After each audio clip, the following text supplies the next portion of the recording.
Good morning, everyone. My name is Kyle Matthews. I'm Executive Director of the Montreal Institute for Genocide and Human Rights Studies at Concordia University. We're very pleased today to put on this conference, Uyghur Under Threat, talk about the plight of the Uyghur Muslim minority in China, of which it's estimated between 1 to 2 million people are in concentration camps that have been deprived of their liberty, of their freedom of movement, and calls of genocide and cultural genocide against that group.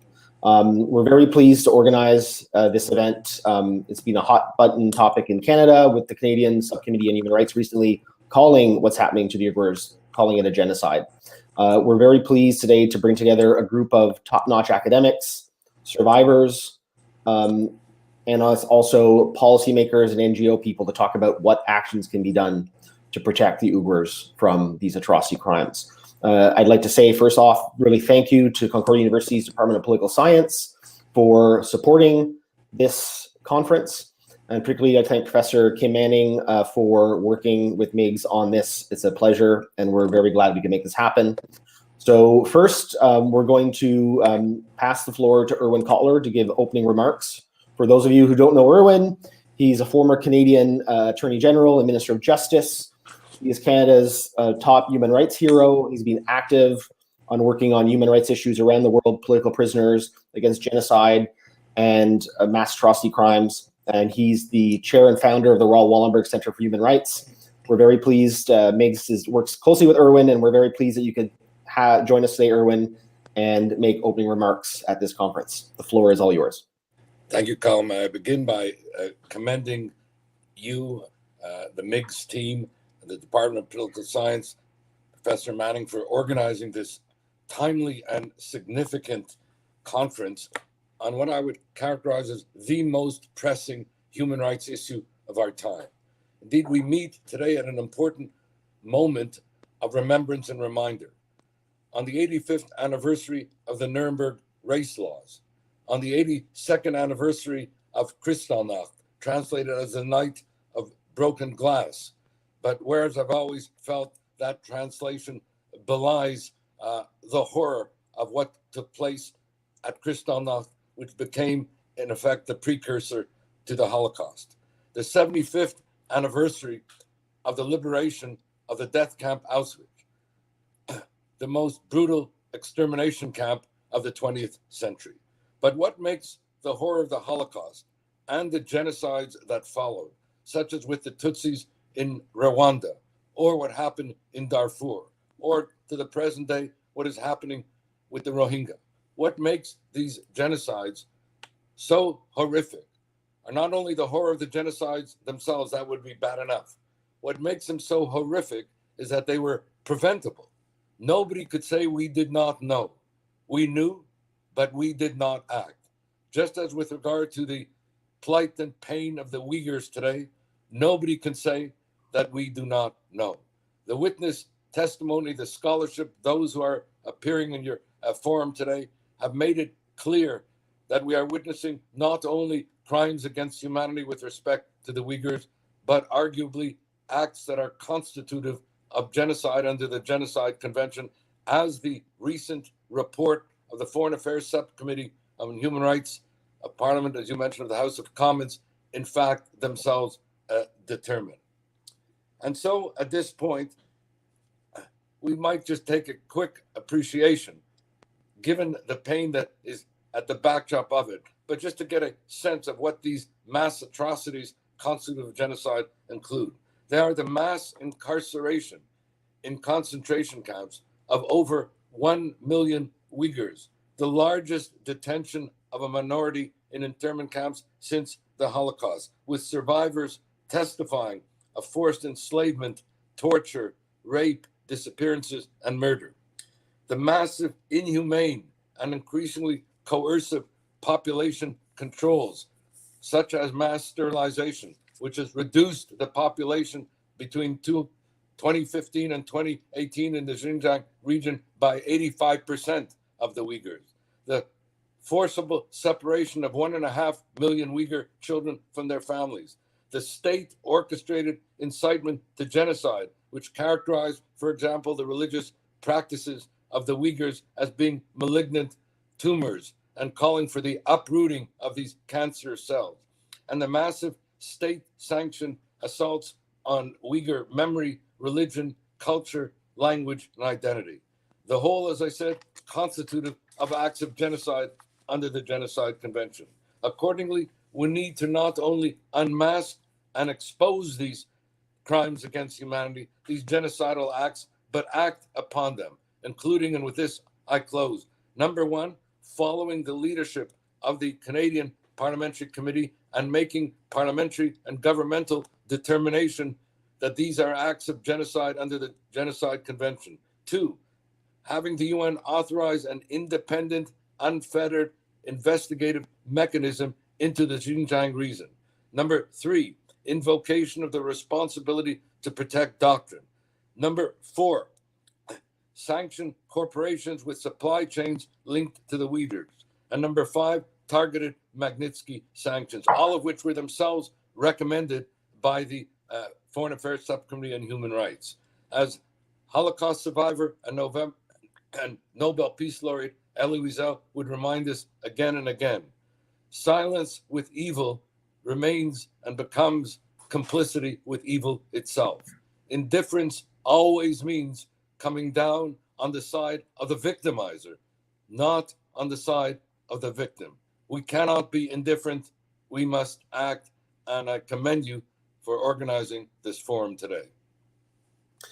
Thank you, Erwin, very much for your very important comments, and as well as highlighting the 5 policy issues that not just Canada can take, that you brought up, the Subcommittee on Human Rights mentioned, but also any democracy can take. And I think the issue with this is that China's so powerful that we need all countries working together to really protect the Uyghurs.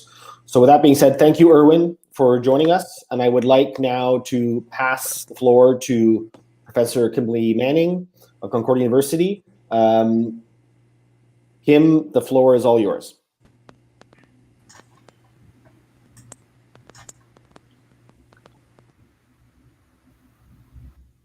Good morning. Thank you so much, Dr. Kotler, for your remarks this morning, and to all of our guests who've joined us, literally from across the world, from Europe and from the United States. This, just to give a little bit of background, this workshop really came about as a consequence of some local Uyghur activists coming together and meeting with me actually at the Simone de Beauvoir Institute, where I'm currently principal, to discuss what could be done locally and across Canada with respect to the ongoing repression of Uyghurs in Xinjiang. And this workshop, which was originally planned, or the beginnings of it were going to be a live conference, and then we came up, as we began to work with the Montreal Institute of Genocide Studies, came up with this online format of a 3-hour workshop. I therefore want to begin by expressing my thanks to the Uyghur activists who really were the brainchild of this event, who provided us with names and possible ways of thinking about how to organize the event. And I really want to impress upon folks who are watching that this is a small community. There are only about 2,000 Uyghurs currently living in Canada at this moment, and so their presence is key, and it's crucial, and they really do need allies. And so I just, in providing that background, I want to say thank you to them, and I want to say thank you to MIGS for having put in so much time and effort in making today possible. Okay, I'm going to begin by doing short introductions of all of our speakers. So I'll start with their biographies quickly, and then we'll move into short statements by each of them. They're all going to keep their opening remarks to 4 or 5 minutes. I have some pre-prepared questions. I'll also keep an eye on the chat box to see what questions you may be having as you send them in through Facebook or YouTube, as they will appear on my stream as well. Our first guest, and I'm introducing by alphabetical order, is Darren Byler, who is a postdoctoral fellow at the Center for Asian Studies at the University of Colorado, Boulder.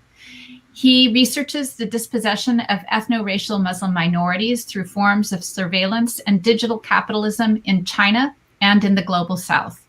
He has a forthcoming book, Terror Capitalism, Uyghur Dispossession and Masculinity in a Chinese City, which is forthcoming with Duke University Press. And his current project considers how digital infrastructure, including surveillance, can be tied to new forms of control, both in China and in sites across the world where it is exported. Thank you, Dr. Byler, for joining us today. Maria Melanson is a PhD candidate in the School of Religious Studies at McGill University. Her fields of research are freedom of religion and minority rights. She hails with a BA in social work and MA in religious studies from UCAM. And since 2018, she's been working with Dr. Susan Palmer, who's here at Concordia, as a research assistant on the project Children in Minority Religions and State Control, where she is currently investigating the transmission of collective identity of Uyghurs outside of the Xinjiang and China. Dilner Rayhan is a French of Uyghur origin. Dilner Rayhan holds a PhD in sociology and teaches Uyghur studies at the National Institute of Oriental Languages and Civilizations in Paris. She is the founding president of the European Uyghur Institute and director of the bilingual French Uyghur magazine on Uyghur studies, Regards sur les Uyghurs. Her field of research is mainly identity and nationalism in the Uyghur diaspora, but she also looks at gender studies among the Uyghurs, especially Uyghur women's role and place in the nationalist struggle in the diaspora. And finally, we have Sean Roberts with us today, who is an associate professor of the practice of international affairs and director of the International Development Studies program at George Washington University's Elliott School of International Affairs. He's conducted ethnographic fieldwork among the Uyghur peoples in Central Asia and China during the 90s, and has published extensively on this community in scholarly journals and in collected volumes. I would note he is also the author of the just published The War on Uyghurs, which I have been reading in preparation for this workshop.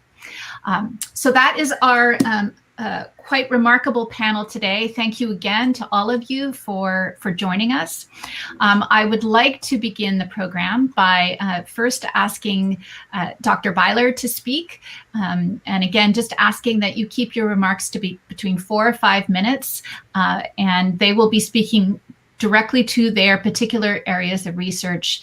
And we will then seek to move into those issues more deeply as we carry on over the course of the panel. Dr. Byler.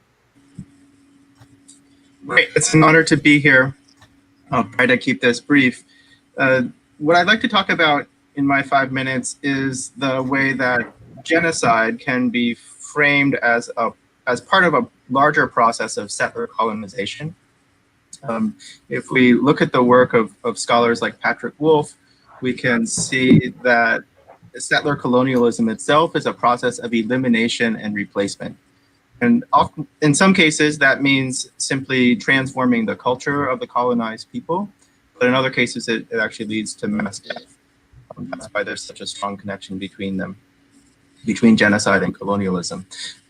There's really 3 kind of main features of colonialism that need to be considered as part of this larger process. One of them is dispossession, taking the land, taking the labor of the people that are being colonized. A second point is a form of occupation.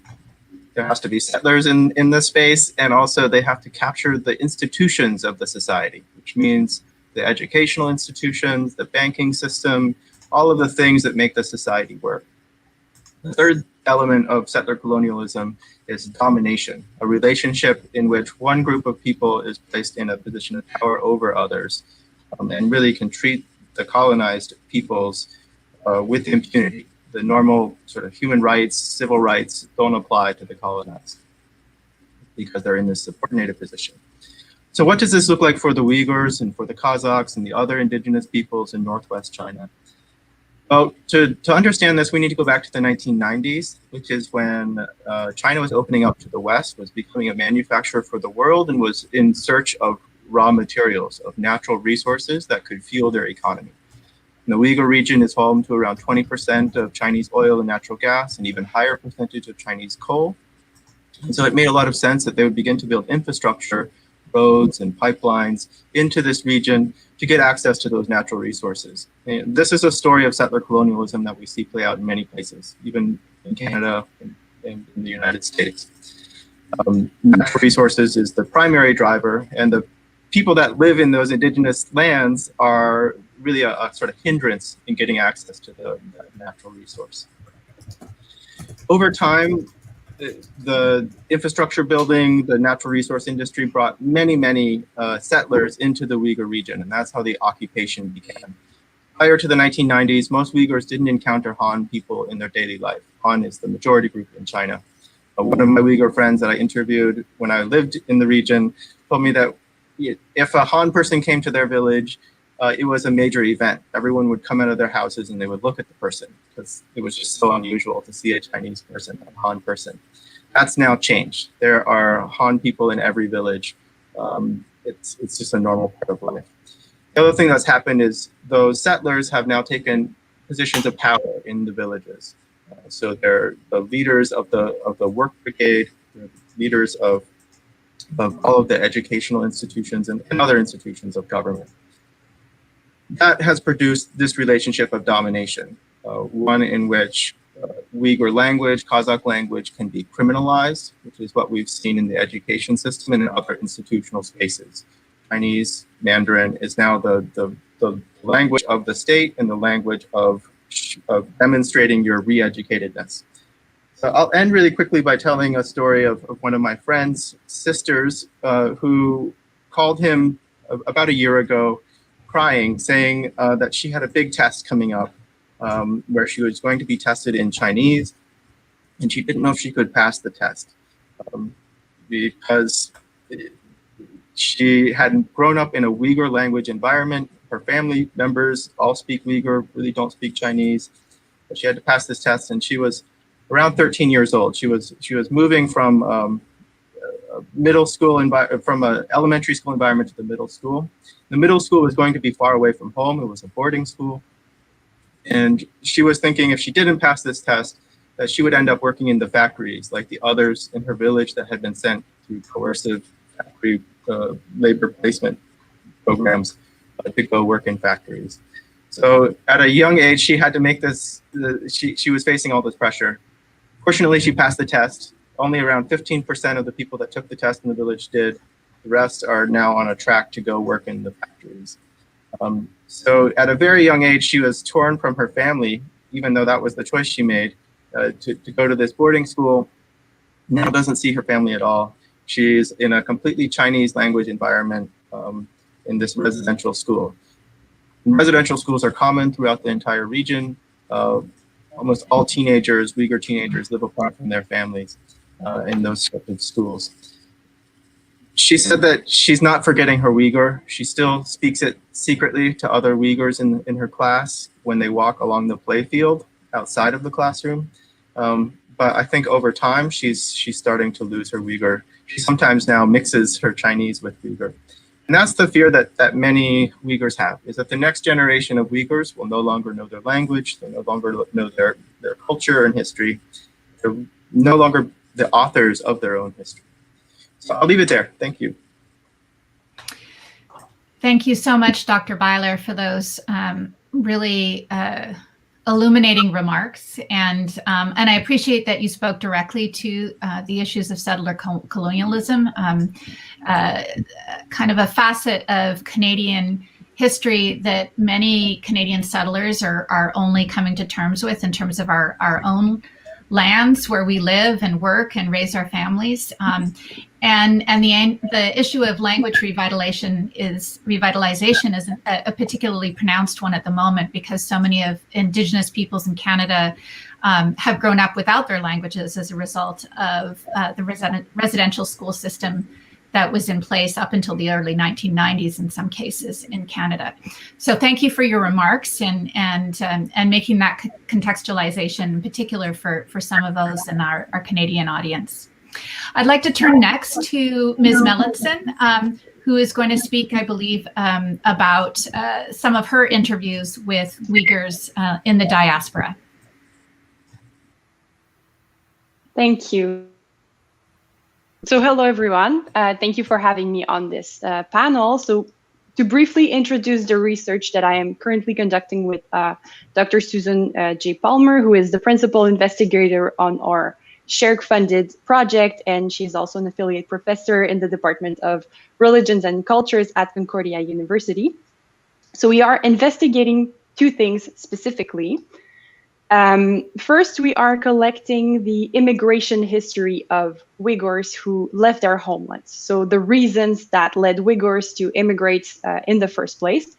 And secondly, we are investigating the issues surrounding the transmission of the Uyghur identity from the first generation to the second generation in the context of the diaspora, but also in particular, of course, in the context of the current situation that Uyghurs are facing in their homeland.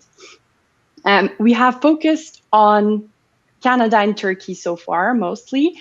We have interviewed over 20 Uyghurs living in Canada and a few Uyghurs living in Turkey over the last 8 months. Turkey is a transit country for many Uyghurs in the diaspora, so many of our Uyghur participants in Canada had previously lived in Turkey or they had ties with Uyghurs living in Turkey, so we gathered also quite a lot of information on Turkey through our interviews with Canadian Uyghurs. So very briefly, just to give you a quick overview of our general observations, the two contexts are quite different.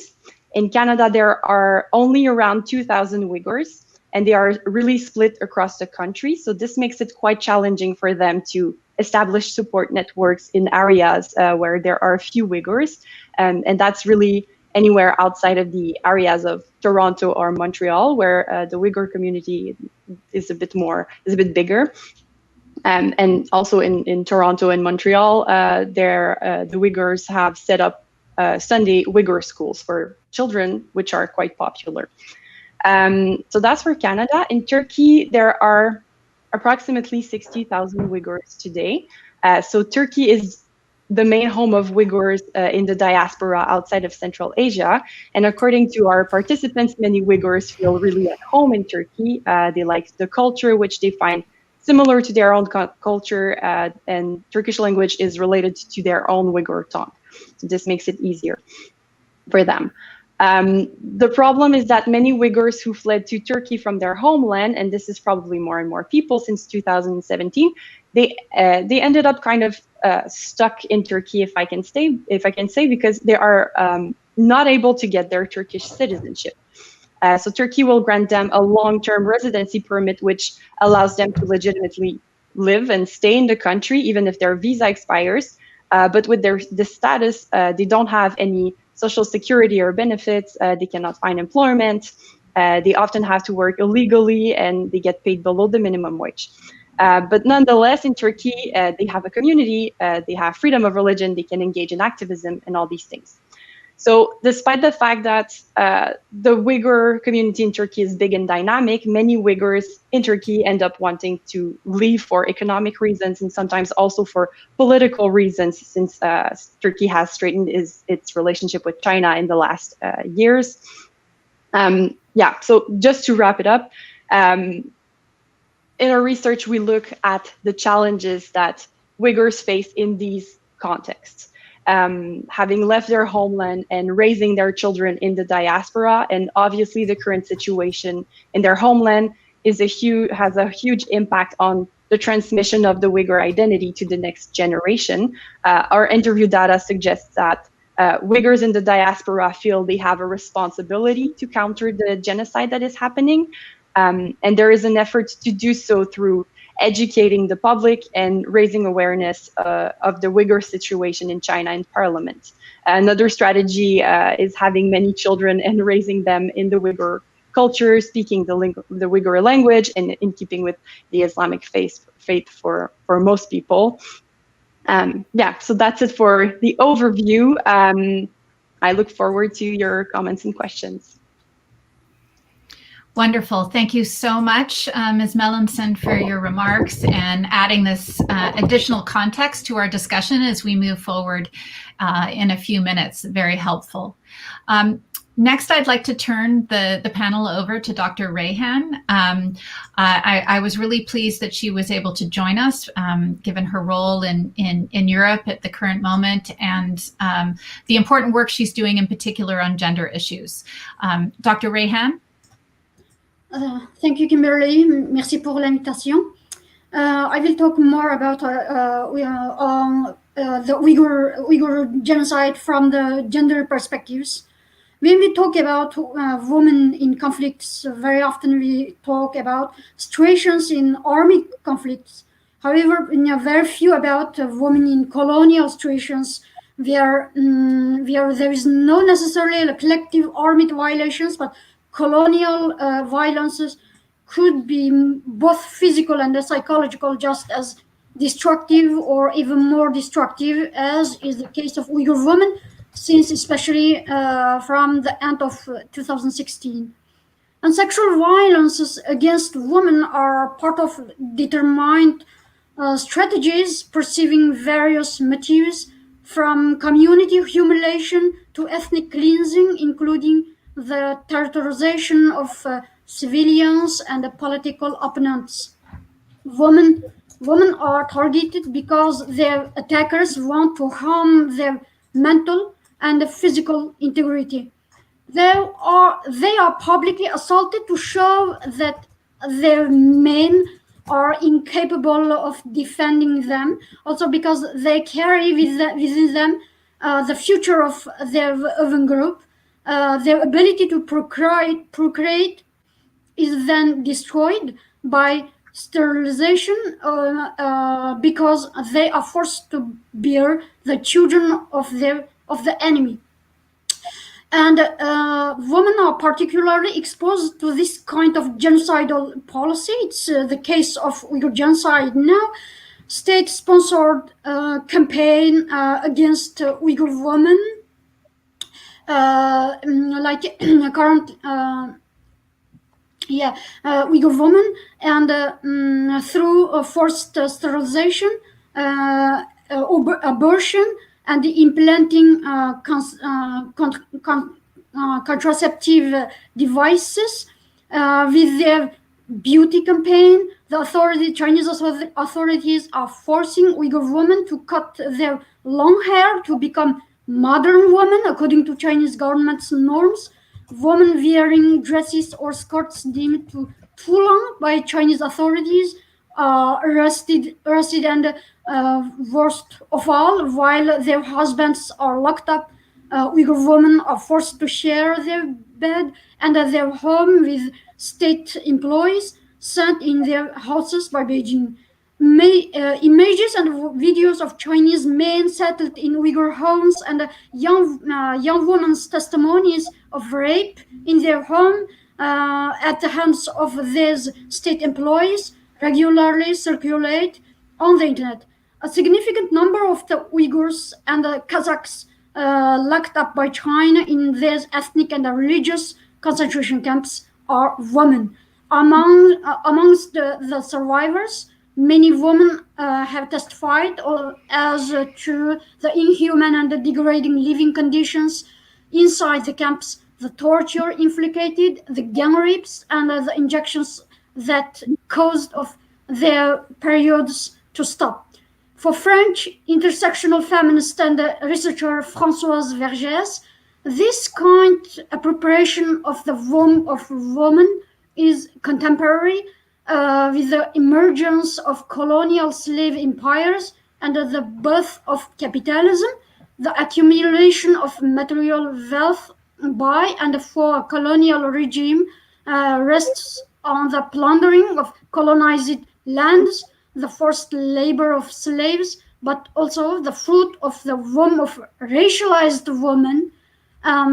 This model, the belly of racialized women as an element of capitalism, continued in the 19th century when millions of Asian men and women were imported to work in mines, plantations.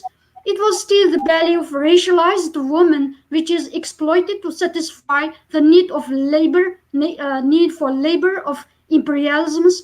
The bellies of racialized women have therefore been creators of wealth, since slaves are regarded as material goods and thus constitute one of the pillars of the nascent capitalist system, which continues to structure present-day societies. The situation of Uyghurs, especially Uyghur women, should be analyzed and regarded in such this kind of reflects in the historical, colonial, and capitalistic context. It is important to point out also in the forced labor structures in China. Also, most of the Uyghurs who work there by force are Uyghur women.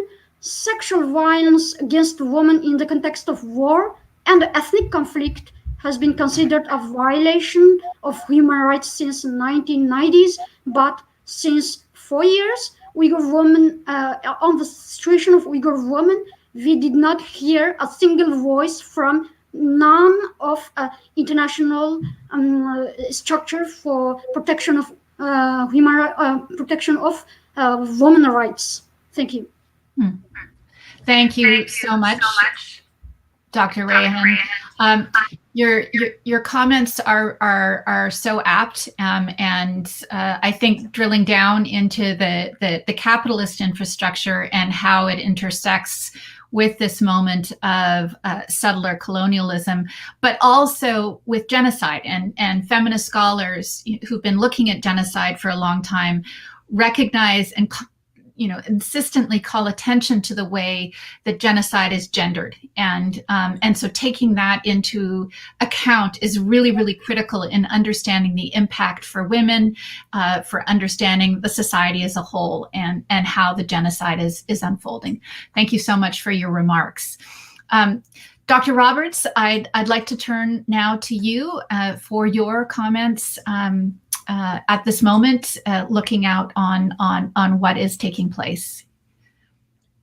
Thank you. I wanted, in the interest of time, to bring up 3 points and themes that are in my recently published book, The War on the Uyghurs, from Princeton University Press.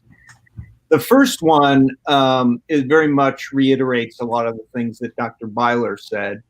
I characterize what's happening to Uyghurs inside China right now as a cultural genocide. And I use that term because the experience of Uyghurs since 2017 and that of other indigenous populations in the Uyghur region is very much like that experience by First Nations elsewhere in the world historically when confronted by settler colonialism. In other words, it shares more of the experiences of Native Americans and Australian Aboriginals, who are often considered the victims of cultural genocide, than it does with those who suffered during the Holocaust. The intent is not necessarily to physically exterminate the entirety of the Uyghur people, but to break their collective identity, destroy their social capital, and sever their attachment to their homeland, making them inconsequential to the homeland's future. This does include efforts to depopulate the Uyghurs demographically and displace them from native villages. But these actions are not inspired by eugenics, but by profit, development, and settlement. However, the term cultural genocide is not meant to obscure the fact that these actions do constitute genocide per the UN Convention on Genocide, as mentioned by Dr. Kotler earlier. The second point I want to make is that China's characterization of Uyghurs as a terrorist threat has been largely disingenuous and has helped to facilitate this cultural genocide. Furthermore, the United States-led global war on terror helped promote this justification for the state's attacks on Uyghur identity.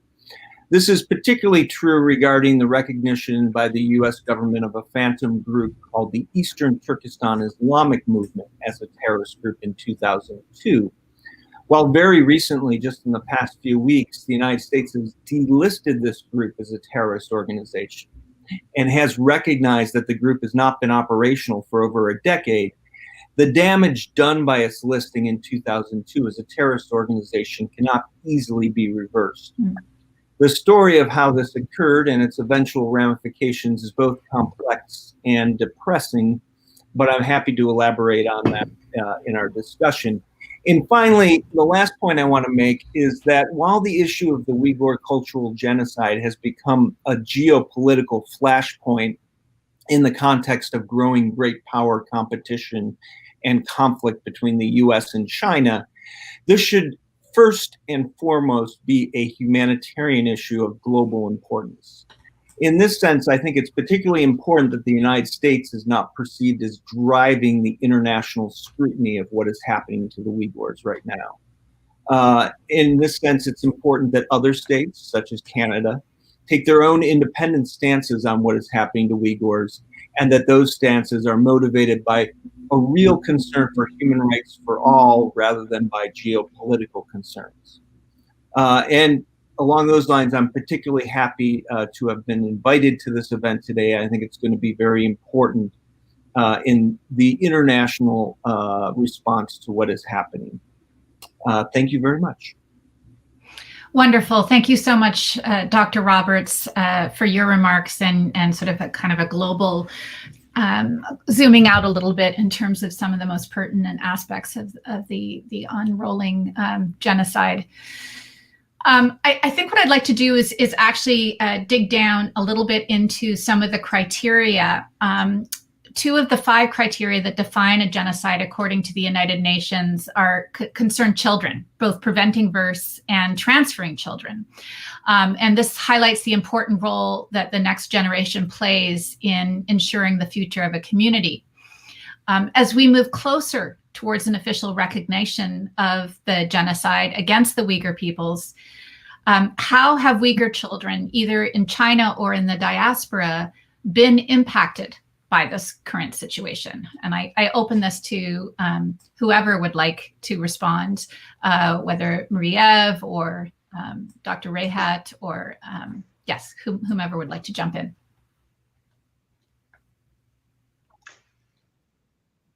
Maybe I can respond to this question. Thank you for the question. I think first and foremost, Uyghur children have suffered a great deal from being forcibly separated from their parents. In China, the state calls children whose parents are detained children in hardship. And so the state will take custody of most of these children. This is something that Dr. Adrian Zenz has worked on and is probably going to speak on in the next panel.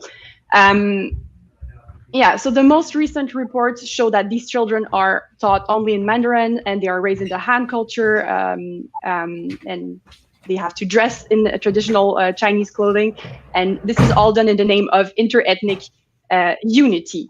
And so, of course, this is really assimilation. It's forcibly transferring children of a group to another group in order to erase their ethnic identity. So it's a kind of a version of the re-education camps, but for children. The thing is, we can expect that adults won't come out of camps having completely forgotten their Uyghur identity, but we cannot necessarily say the same for children.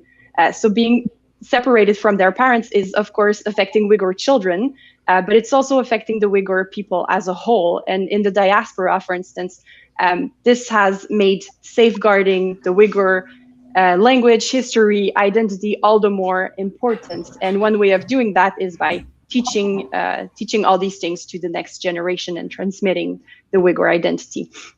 And also forcibly separating, being forcibly separated from their parents is not something that happens only in East Turkestan or in China. It also happens in the diaspora. In particular, in Turkey, there are reports of Uyghur children whose parents either just vanished or they decided to return to China to get their things in order, and they never came back. So one of our sources who works for the Uyghur Rights Advocacy Project in Ottawa estimates that there could be around 2,000 Uyghur children in Istanbul only who haven't heard back from their parents since they left for China. And sometimes this is years ago. In the case of Turkey, however, children are usually cared for by member of the Uyghur community themselves. So in Istanbul, for example, there is a school run by the Uyghur community, and this school will host some of the children whose parents went missing. Some of the teachers take care of the children. Briefly, I don't know, maybe I think also the fear of having, even if you live with your parents still in Xinjiang, the fear of losing them is also very present, and this has caused a lot of trauma to the children. I'm going to stop here too. Thank you. I think you've touched on a number of important themes, including, I think, the idea that when Uyghurs leave China, it doesn't mean that they're out of reach of consequences, and that can include either losing contact with family members or not being able to communicate easily with family that remain in the Uyghur region because of practices of repression that the Chinese Communist Party uses to on relatives to try and make those in other parts of the world to break those ties and try and force a kind of compliance. So it's not as simple in a sense of when we thought about repression in the past where it was confined to a particular area. This is having impacts in Turkey, it's having impacts in Canada as well, even though some Uyghurs have been able to leave their homeland, which of course they don't want to do to begin with. I think I want to just pivot slightly and I want to ask a little bit about the nature of capitalism that's at work here. One of the things that's really struck me recently is the role that labor is playing in terms of the genocide as it's currently playing out, both within the Uyghur region itself, but also as laborers are being exported, if you will, to other parts of China to work in factories.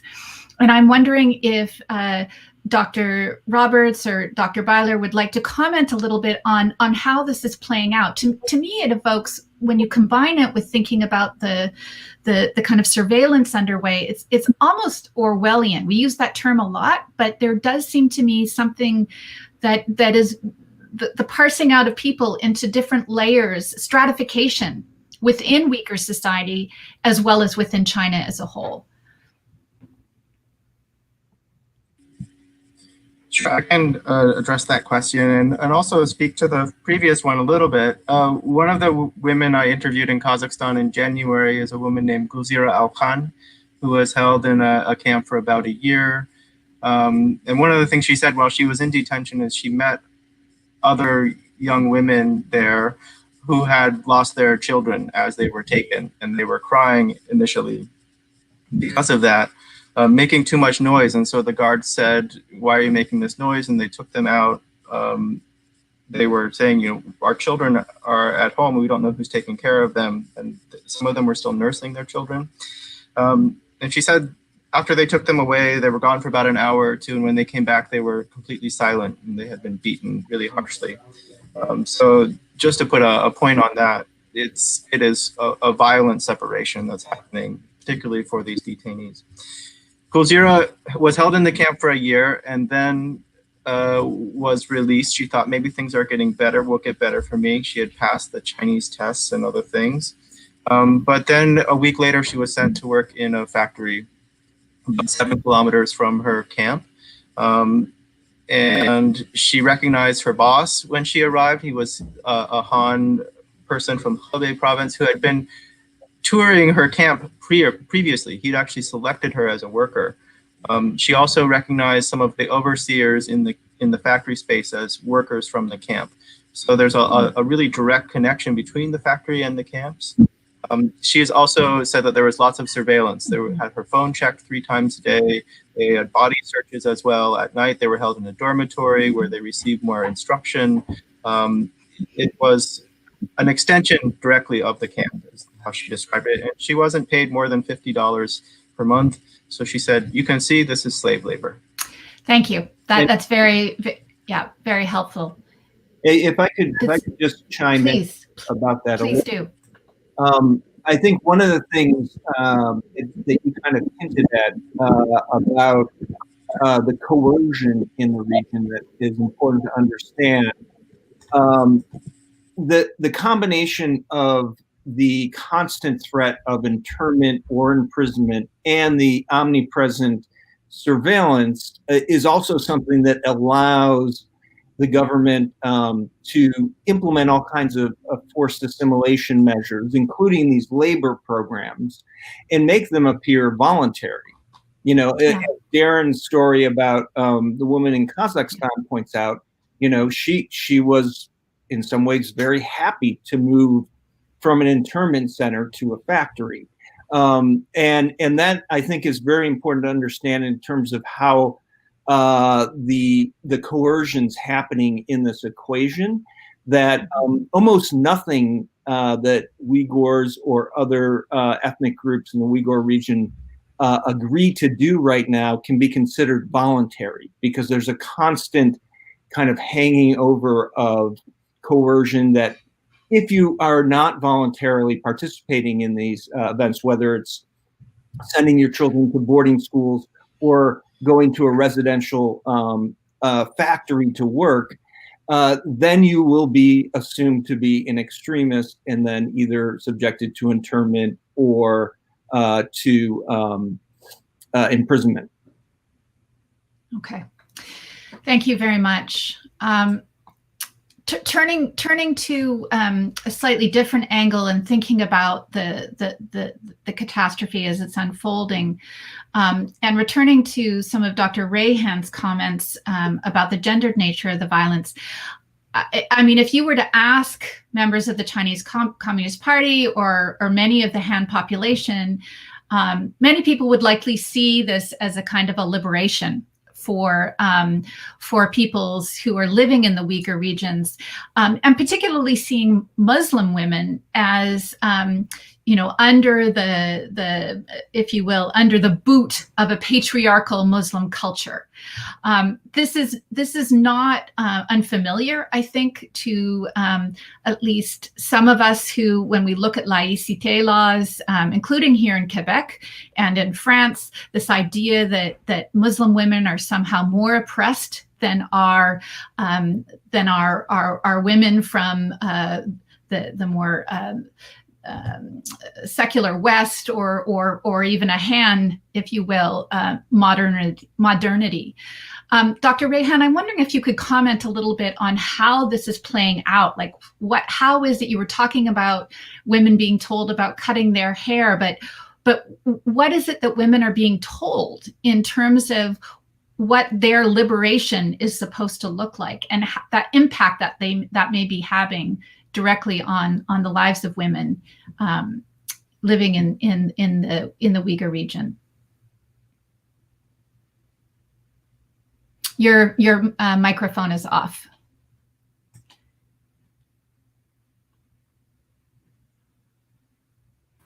Thank you. Yeah. C'est bon. Thank you. Alors, donc, as you just said, you know, this is a discourse of Chinese government, but also it is very consumed, accepted by the general Chinese society on the Muslims, especially on the Muslim regions like Uyghur region. And when you have studied the colonial history of other countries, you can see the same discourse. It is typically colonial discourse to justify their colonial politics. assimilation politics of a country.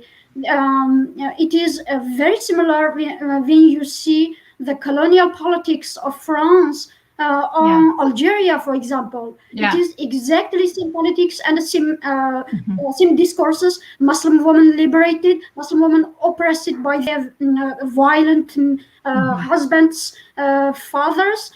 And it is the same discourse in China on Uyghur women, and also it was illustrated in before also in the journals, in the Chinese media also. It is a very dominant discourse, and so I think.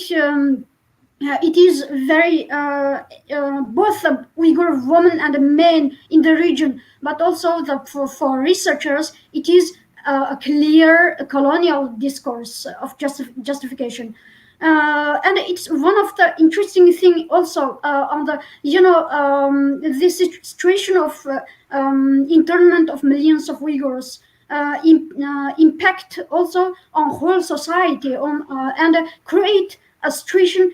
How to say in French? We say malsain, situation malsaine, just a situation, perverse situation, to appropriation of Uyghur particularity or Uyghur Uyghur cultural characteristics by the Han women and Han men, Chinese men and Chinese women, and also.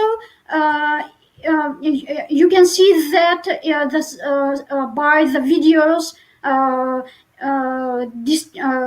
uploaded on the Chinese TikTok. We can see also the scene, the Uyghur woman accompanied by Chinese men now in the banquets to ask them to drink and dance for Chinese men. It is, and also when you see the separation of the Uyghur children from their family, from their parents, in this, and also you can see also this perverse situation of appropriation of Uyghur culture and imposition of Chinese culture to Uyghurs. And so you can see the Chinese learn Uyghur dance, music. And even Uyghur, Uyghur traditional Uyghur traditional and also you can see at the same time imposition of Chinese characteristics or Chinese cultures, even Chinese cuisine to Uyghurs, and it's the same situation in the internment of Chinese or internment of Uyghur children. So all of them, it is a mix of appropriation of others' culture, imposition of dominant culture of to others, and all of them pass by domination of women, of course. Yeah. Thank you. Yeah, I just think it's really important to recognize that what's playing out in the Uyghur region, and the kind of imposition that's underway, isn't altogether unfamiliar, and these are practices that have a deep heritage in Western colonialism, but also in present day practices including in France and Quebec and other parts of the world. In our very few minutes left, I would like to turn to the now what. We will be having these questions ongoing in the remaining two panels now, but we are at a moment with the election of President-elect Biden. I was asked recently by a local Uyghur activist, well, under Trump, we've actually had quite a lot of support. What do you think will happen under Biden? And my response was, well, I think that there's perhaps more opportunity for international collaboration now than there was under the Trump administration. But I'd be really interested to hear some of our panelists, and particularly in light of Dr. Kotler's remarks as to what are the steps that should be taken now. So if some of you are interested in speaking to the what now moment, I'd really love to hear from you.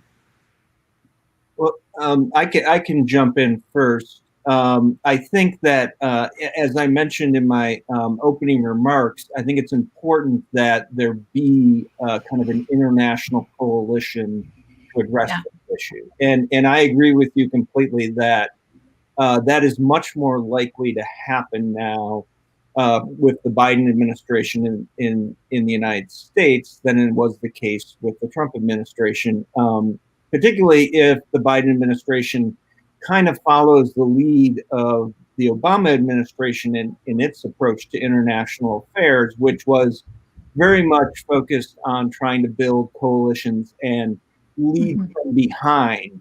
So I really do have hope, and I looking at the amount of activity in Canada, in the UK, and elsewhere in Europe, I think there is a real sense that there could be an international coalition, and it'll be particularly important, I think, to get voices from the developing world to speak out, because what we've seen at the UN so far is that when the United States or the EU tries to get a collective letter given to the UN to investigate this issue, there's a response from China where they're able to get a letter with a longer list of signatories, mostly from the developing world, where China's soft power is increasing. So I think it's a difficult job to get countries in the developing world on board to discussing this issue, but I think it's very important. Yeah, thank you so much. Anyone else? Sure, I can jump in real quick. I think one of the things that's important for the Biden administration is to really take ownership of some of the cost of the global war on terror. There's 37 million people that have been displaced by it in the Middle East, and the US has not accepted refugees at all under the current administration. And so developing a new refugee resettlement policy, and a robust one in particular for Uyghur and Kazakhs that are in Kazakhstan or Turkey and are essentially stateless, is really important in showing the world that the US is serious about fighting for Muslim rights and against Islamophobia. So I think that would go a long way in building diplomatic ties with Muslim majority countries who so far have been reluctant to condemn what's happening to the Uyghurs. Yeah, thank you, Dr. Byler. Dr. Rehan, any last words or thoughts on moving forward, particularly in light of the election of the new Biden administration? Yeah, I hope, as an Uyghur, I hope that Biden administration should continue the Trump administration's policy on China, especially on Uyghur issue, the human rights issue. And also candidate Biden has showed much more attention on the equality, human rights, etc., and minorities rights, etc. So these questions. And also on freedom. That's why, and I hope that President elected Biden could show a real politic on this question, and also France and European Union could more adjust their policy with Biden's policy more easily than with Trump's administration's policy. Wonderful. Thank you so much. Well, it is I think a moment of a little bit of hope, also considering the recent increase in attention by the Canadian Parliament. We'll be hearing from a parliamentarian later in the morning as well. I know others are deeply committed and involved. I would like to just take a quick moment to thank all of you for your participation on the panel this morning. We could have easily spent 2 more hours talking, all of us, about what's currently underway, and I just regret that we don't have more time this morning. And finally, I just want to give a quick shout out to my students who are watching this morning, several of whom were very, very actively engaged from the beginning and recommending speakers who've been involved in the issue in Europe and are deeply concerned as well. I'm hopeful that this issue will gain increasing traction and that it will be understood on the terms that Dr. Rehan, you were discussing it, and that this is a form of Islamophobia, and it's a critical one of our time. And as Dr. Kotler said at the outset, and I would agree that this is the most pressing human rights issue of our time. Thank you. Thank you. Thank you.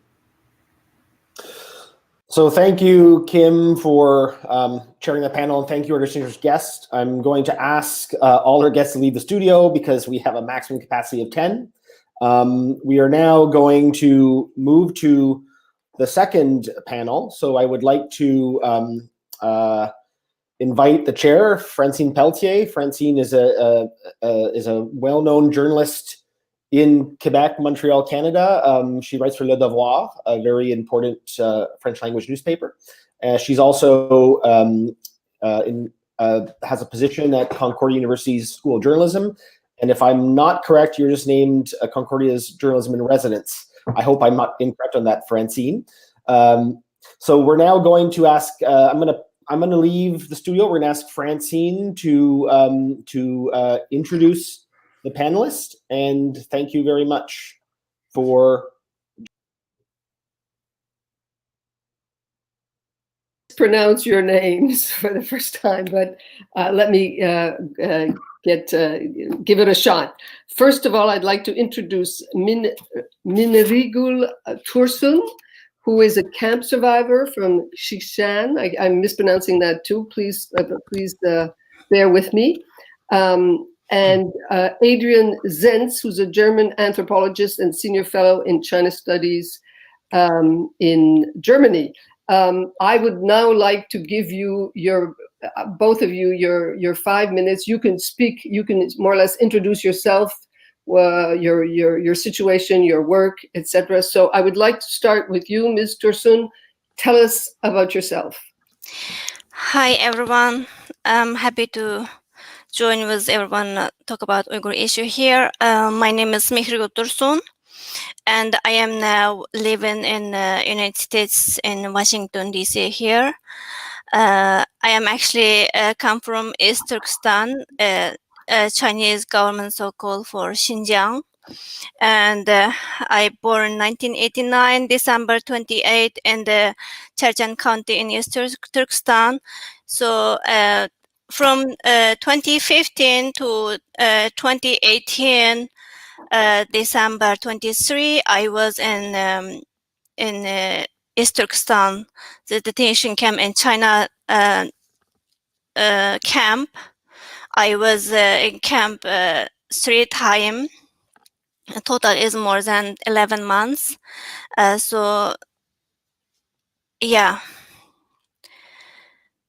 That's all about me.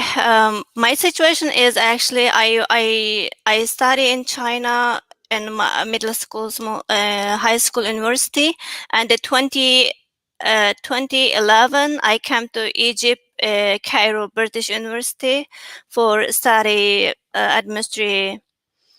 business administration for bachelor, and I get married in Egypt. I have triplet. Then 2015 March 12 because I want my parents want me come back to East Turkestan to visit them. So because this issue, I take my born 45 days only for this triplet, 2 boy 1 girl. Triplet with my kids together. I go back to my hometown 2015 March 12. When I arrived to for East Turkestan Urumqi airport, from that time the Chinese police taking way to my triplet and they take me to prison.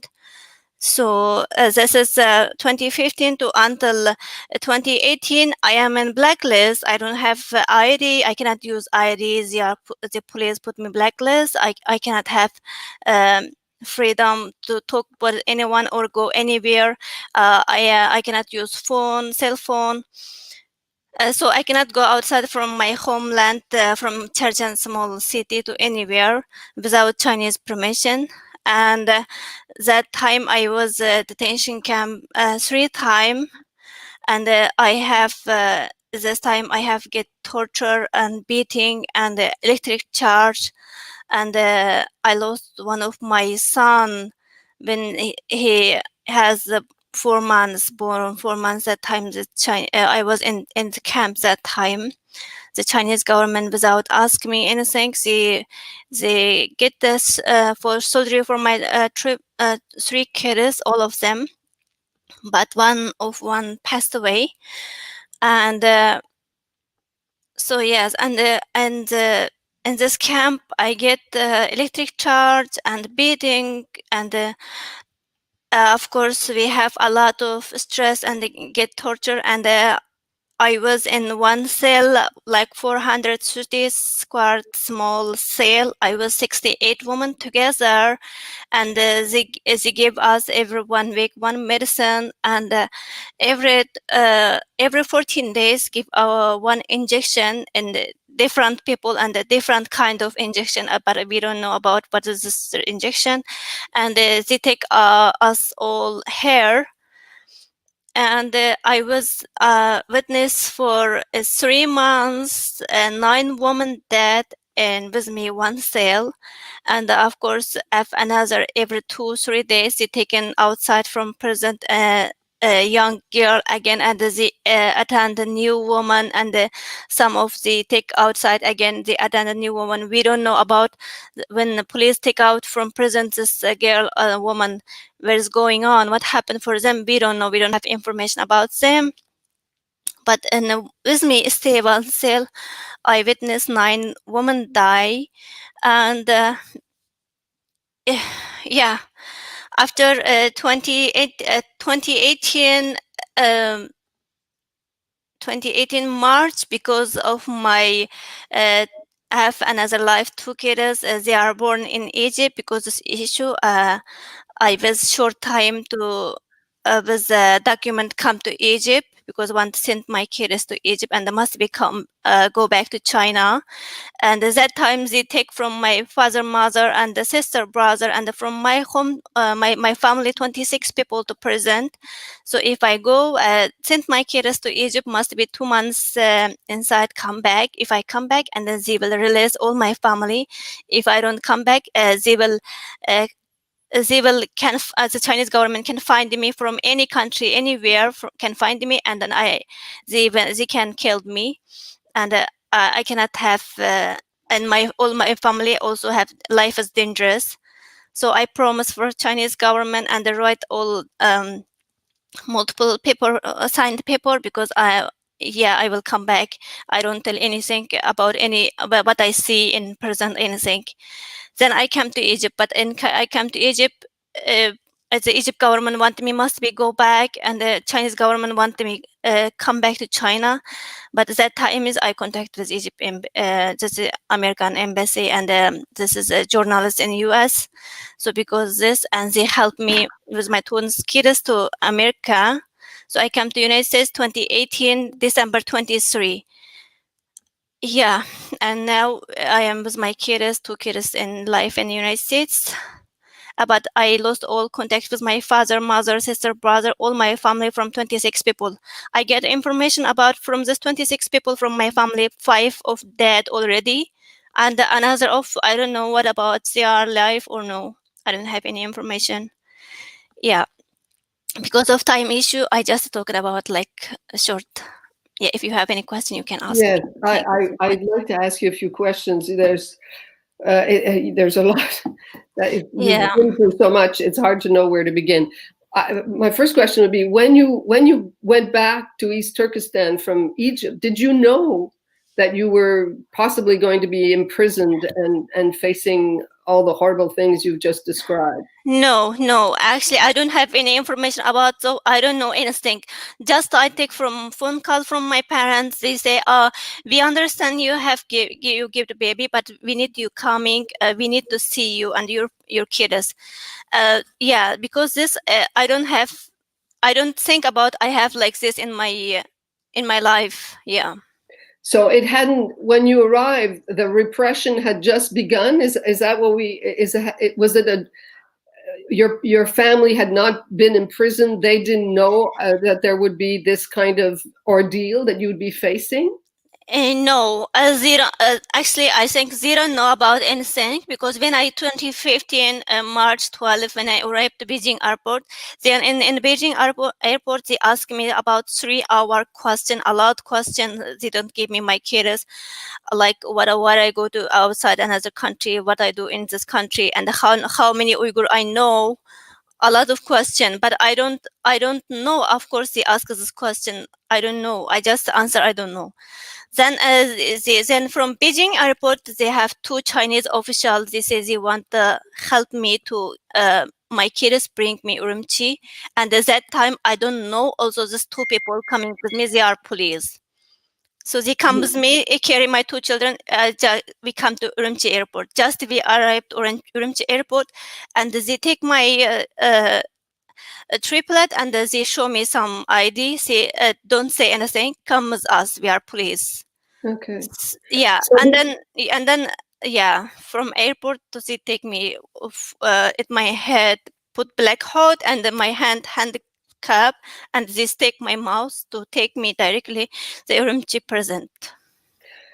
Okay, I would like to hear from Adrian Zenz before we continue with you, Ms. Tursun. So, Mr. Zenz, if you could explain a little bit your work on the issue and how you see this, the situation in East Turkestan. Yes, well, thank you for having me. Let me sort of give a little overview. I was supposed to introduce my work and give a big picture. So I started by looking at Chinese government documents, primarily for Tibetan regions, and initially in relation to public recruitment, especially with a view of analyzing minority employment and the minority education system. By analyzing public recruitment and looking at government documents, I discovered a significant increase in security-related recruitment. This was not really a topic that I had focused on previously. I also looked at budgets, at spending, and discovering just a real increase in security, police recruitment, and recruitment for different security forces, the justice system, etc. This led to a research on much of the same in Xinjiang, starting in 2016, which was a very crucial phase for that particular development. It was a very complex research looking in Xinjiang also at different sets of data to understand police recruitment. And then this really then also was the time when the re-education campaign started in 2017. That turned out to be then a more complex and sort of creative undertaking from a research perspective.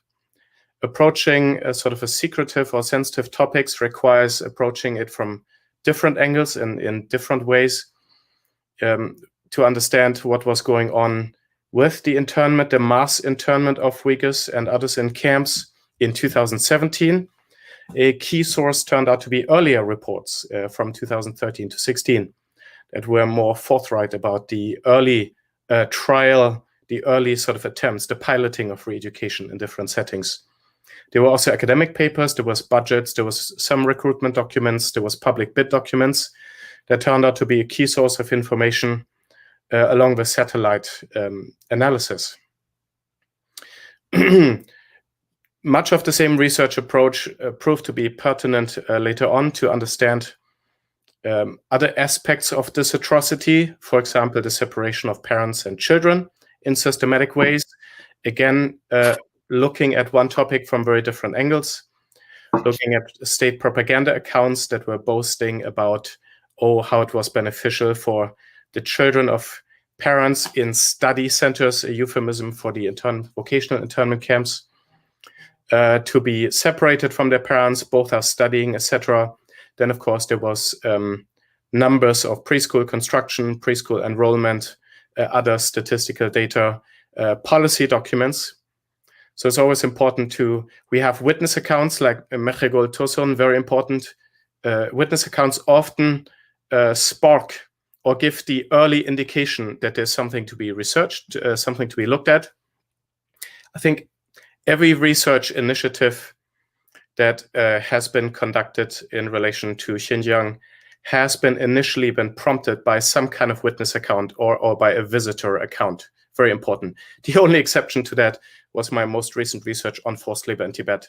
There was no witness account at all. But the system was so well known from Xinjiang, and it was basically an adaptation of the Xinjiang system. It was fairly straightforward to look at the evidence. And of course, there also we had, so you have the policy documents, you have a lot of official high-level government documents that speak about a framework, but then also there you always have the propaganda accounts, local media from county level, etc. They sometimes, or in the Tibetan case, they more or less replaced the witness accounts. They provided some detailed evidence, even photographic evidence, of Tibetans being trained in military drill with military uniforms, very similar to the coercive vocational training in Xinjiang, etc. So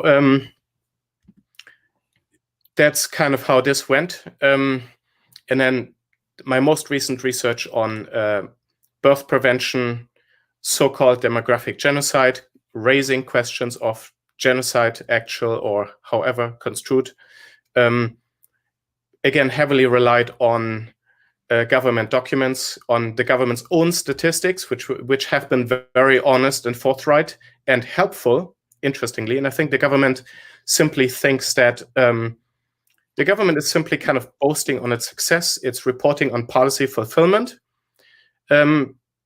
which for them is good news. And for us, it's evidence of a crime against humanity. So that's how that works, really.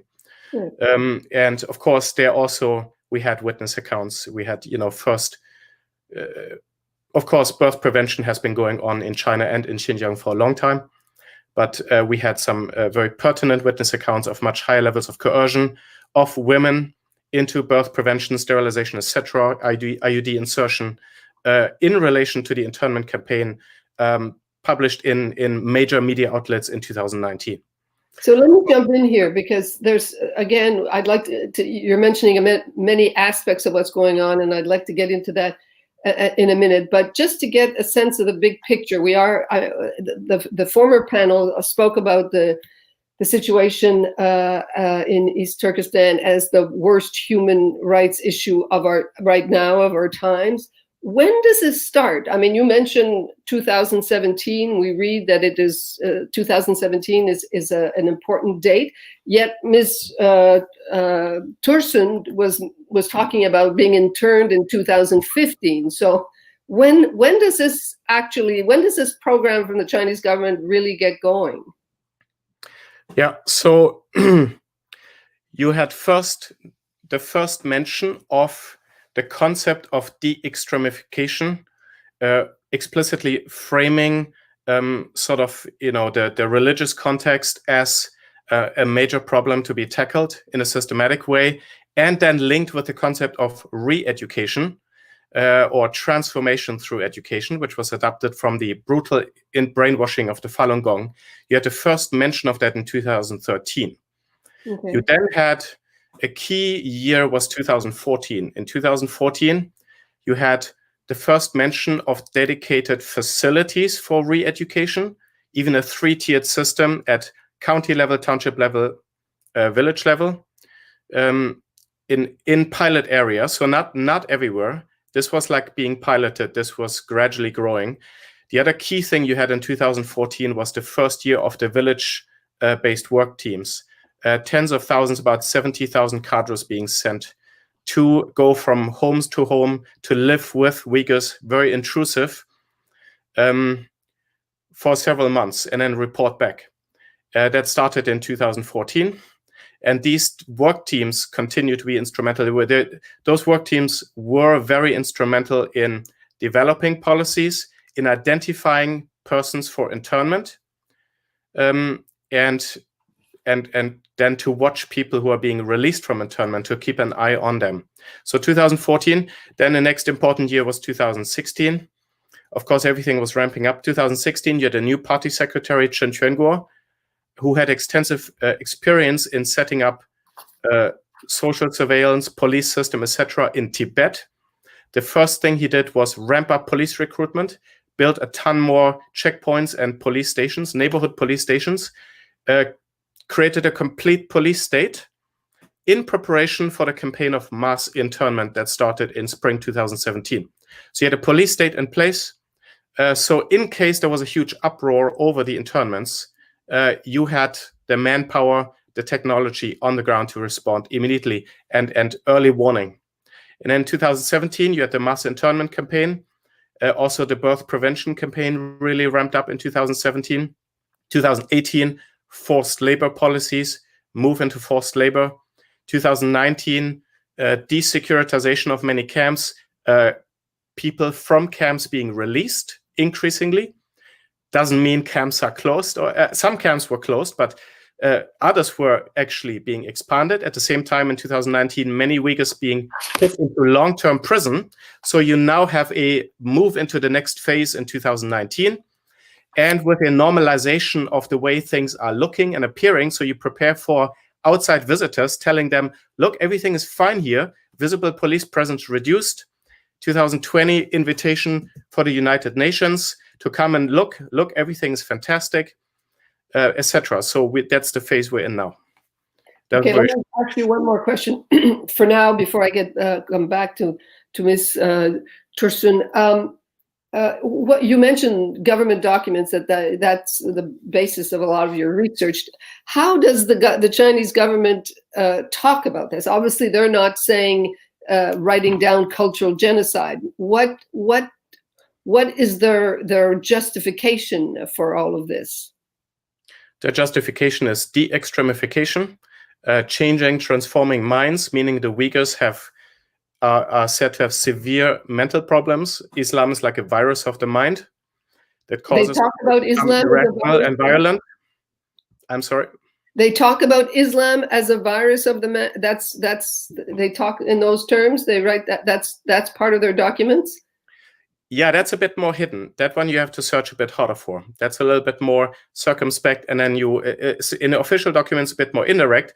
But then you have like publications from the Youth League, etc., on the Chinese internet that say that more explicitly. But the de-extremification, as in controlling or getting rid of certain religious thoughts, that's stated quite explicitly.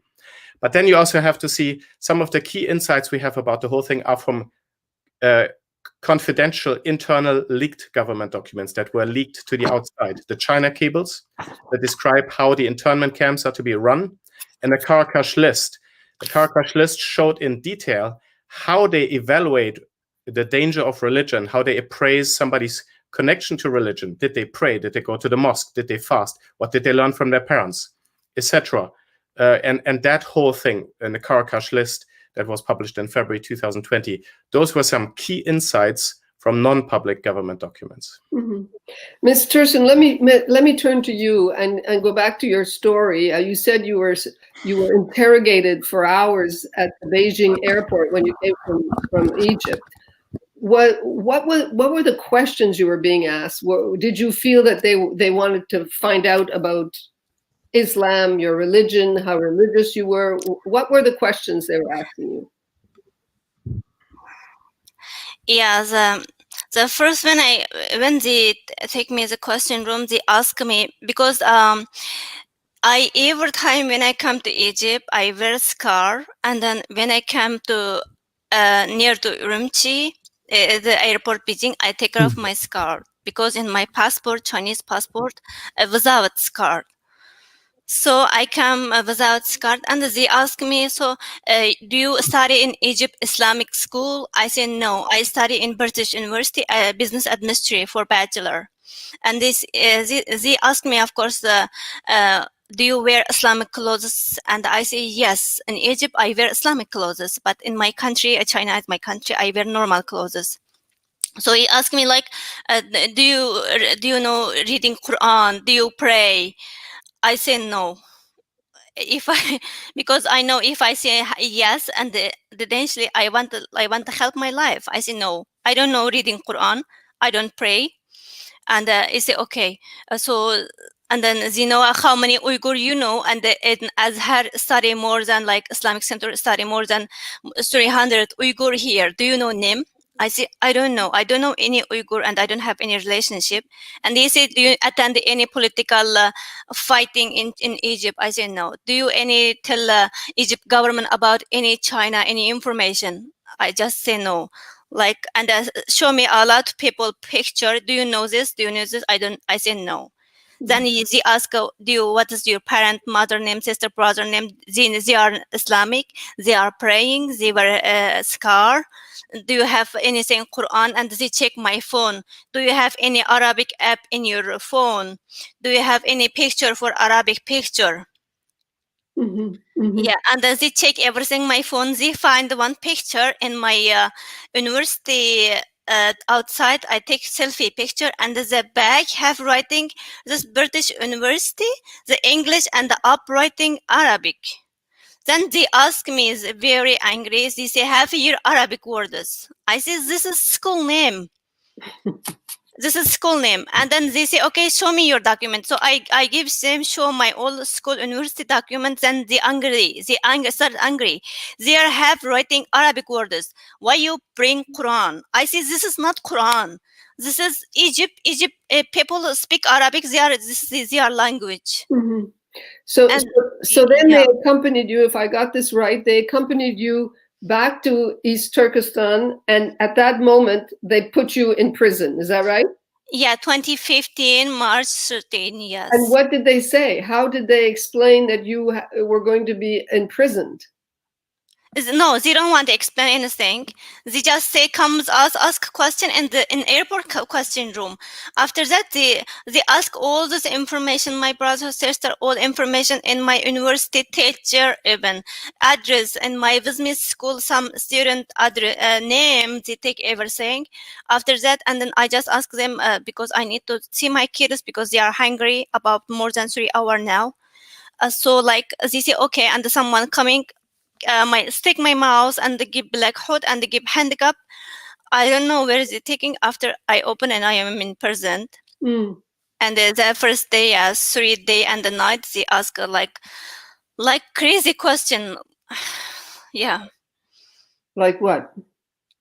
Yeah, like same like why you study another language? This is your country, China, and you must be learn Chinese. I said, yeah, I learn Chinese. I go Egypt, government give me the passport. I go with government with this passport. He said, okay, why you love another country? I said, I don't love another country. I love my country. Okay, you love your country. Why you stay in China? Why you want to choose another country? And why you learn another country language? So you said, you mentioned, I think there was 68 women in the prison you were. Were these all women that had left the province, left China, or what was there a common reason? The 68 women, the same reason for all the 68 women to be in that prison? Can you? This is first time is 2015, March 13. I was in Urumqi prison. That time we have more than 34 or 35 women. Someone is come from Kazakhstan. Someone from go another country for tourists, and for Saudi Arabia goes this religion praying. And some like this, but in prison, inside prison, we cannot ask any person name, even why you coming here. We cannot, because they have in a prison 4 places have camera, 2 places have take our voice, and the 24-hour light is open. We cannot talk in each other together anything. A second time, 2017, April 17, they take me second time detention camp, I was in the church in my city. That is prison number 210. That time I was 68 women together. And that time, 2017, is more torture, more people. So in this prison, I just know about, I writing my book inside, 13 or 14 woman name. And another name we don't know, because every woman when they go to prison, they take off all his clothes, check first in hospital, take out his hair, after that change him clothes, prison clothes. So every woman prison clothes back, they have number. I am this second time, my number is 54. So if I talk someone, if I do something, they see and speak. 54, stand up, why you speak? Or they are speak like very bad words. They don't never spell our name, they spell our number. So all the time, but sometimes some women flow down and cry on when we are, like when we are reading book, learn book that time, and we put in the book our face and what is your name? Why you cry? You say, oh, my name is Patem Gul, my name is Aisham Khan. Like just when small words, we just know, yeah. You mentioned we don't have any freedom talk each other and then touch each other. Right. Yes, I understand. You mentioned something about injections every 14 days. Was that, what were those injections? Was that sterilization? What were they for? What did they do? we are until now I don't know. And when I come United States, the U.S. government take from me blood, everything, and there's no result. I don't know. And I check some blood, but here, because I have a lot of English document, when I come United States, I don't know English. I just learn now, so I don't know what they are writing. So now in my body comes something like so big. I don't know. I cannot show you. It's like a very big place, like strong. Like I have in my body like seven place have like this. I don't know. Yeah, like this very big. And you think that's yeah. I don't know. Like about 7 place when they are start very small. Now they are big, like yellow egg inside. So big, and my 7 place have this one. I don't know, maybe this come from injection or from what. Okay. Yeah. Yeah. Thank you. I'd like to turn to Dr. Zentz right now. You mentioned forced sterilization. What do you make of what Ms. Tursun is saying? Would that be sterilization, do you think? It's unfortunately hard to say, because we do not know what exactly was injected or given. There's different reports about oral medication, about injections. Some of them, we know that, for example, in prisons and detention centers, there are testimonies about that one effect of the medication is to make people just lose any sort of thought of the outside world, any motivation. They become very robotic. It's almost like a sedative with some other psychological. So there's like psychodrugs. Then there are drugs that reportedly stop menstruation or affect menstruation or cause bleeding. Some of that might tail with Western drugs that we know that can have a birth prevention effect. Of course, it'd be like it's possible that they give drugs that prevent pregnancy, although of course only there are some reports that detainees who had the opportunity to have conjugal visits with their husbands or their spouses and had to take a pill beforehand. It's a very complicated situation, and lacking exact details about the drugs given makes it somewhat hard to assess. Of course, if somebody is being put through an actual surgery where you insert an IUD or it's an actual surgical procedure, those things are easier to assess than drug injections. Also, drugs can have side effects that sterilize, which may or may not be the main intended goal of these drugs. Or are they giving drug cocktails? So right. So it would be safe to say that more women are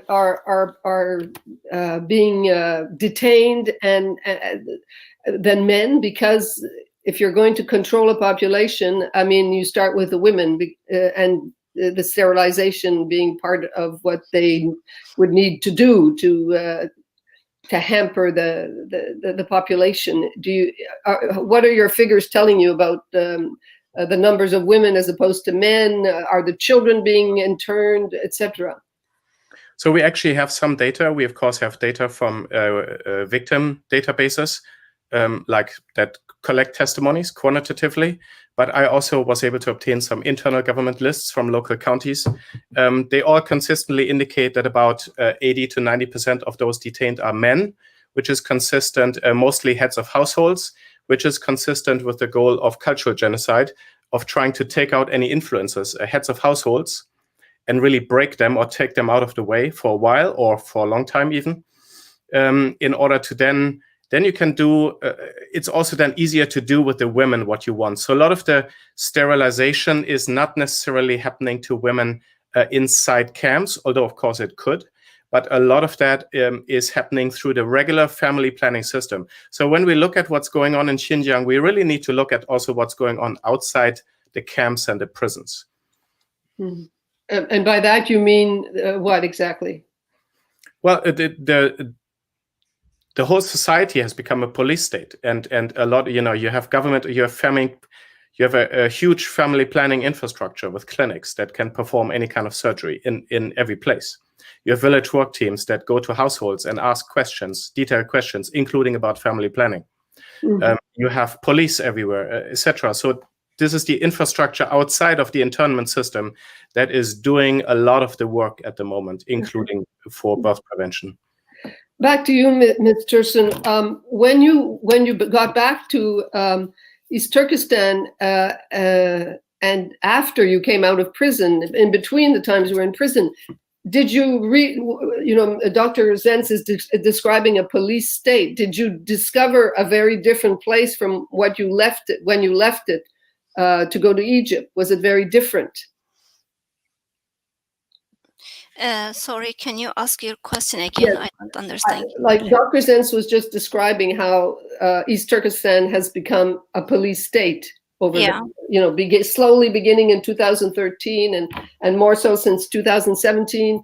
When you arrived in 2015, did you see a difference from the moment I think you were away for a couple of years? Was there a big difference when you came back? Yeah.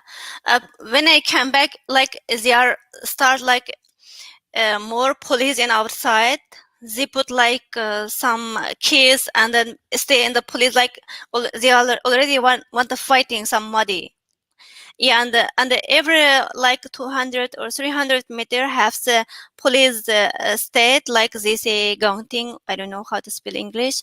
Yeah, and then they will every people and every 2 or 3 to road and the crossroad, their police have taken his hand like something like iPad something, as they check people ID and the screen, and they ask like where is your like card, like they are like. They speak green card, but they are like some paper, and they check this paper have a point. People have point, red point, yellow point, and like black point or green point.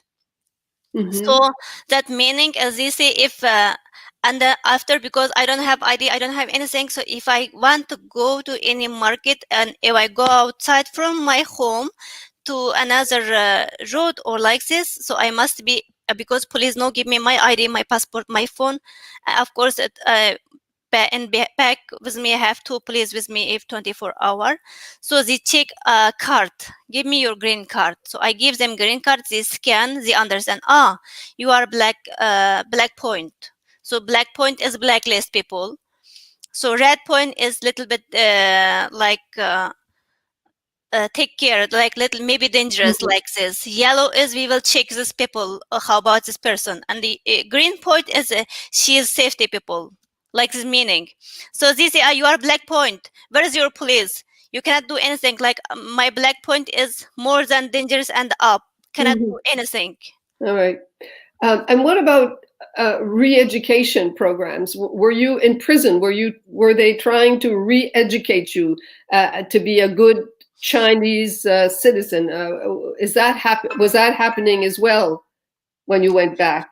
Actually, in this education camp, in with me, my camp, when I entered this camp, I met with, I see here in my middle school teacher, and in our church and hometown country hospital manager. His name is Rabia. She studied in the England in British. She is bachelor degree. And Right. some of teachers, some of bank worker, my neighbor daughter, they are all have good study, good education people. No need to re-education. They give us to prison. We are every day reading like we love Chinese Communist Party.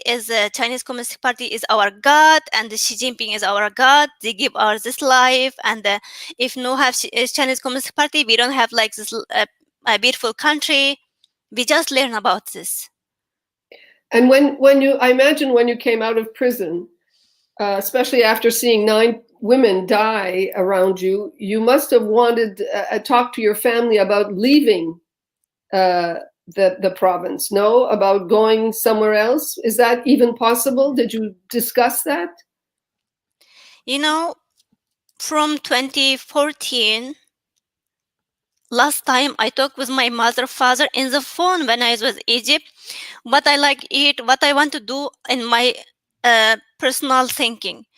2015 to until when I left from my hometown, I don't have any talking with my mother, sister, because I go to prison. Outside from prison, have 2 police with me 24 hours where I going.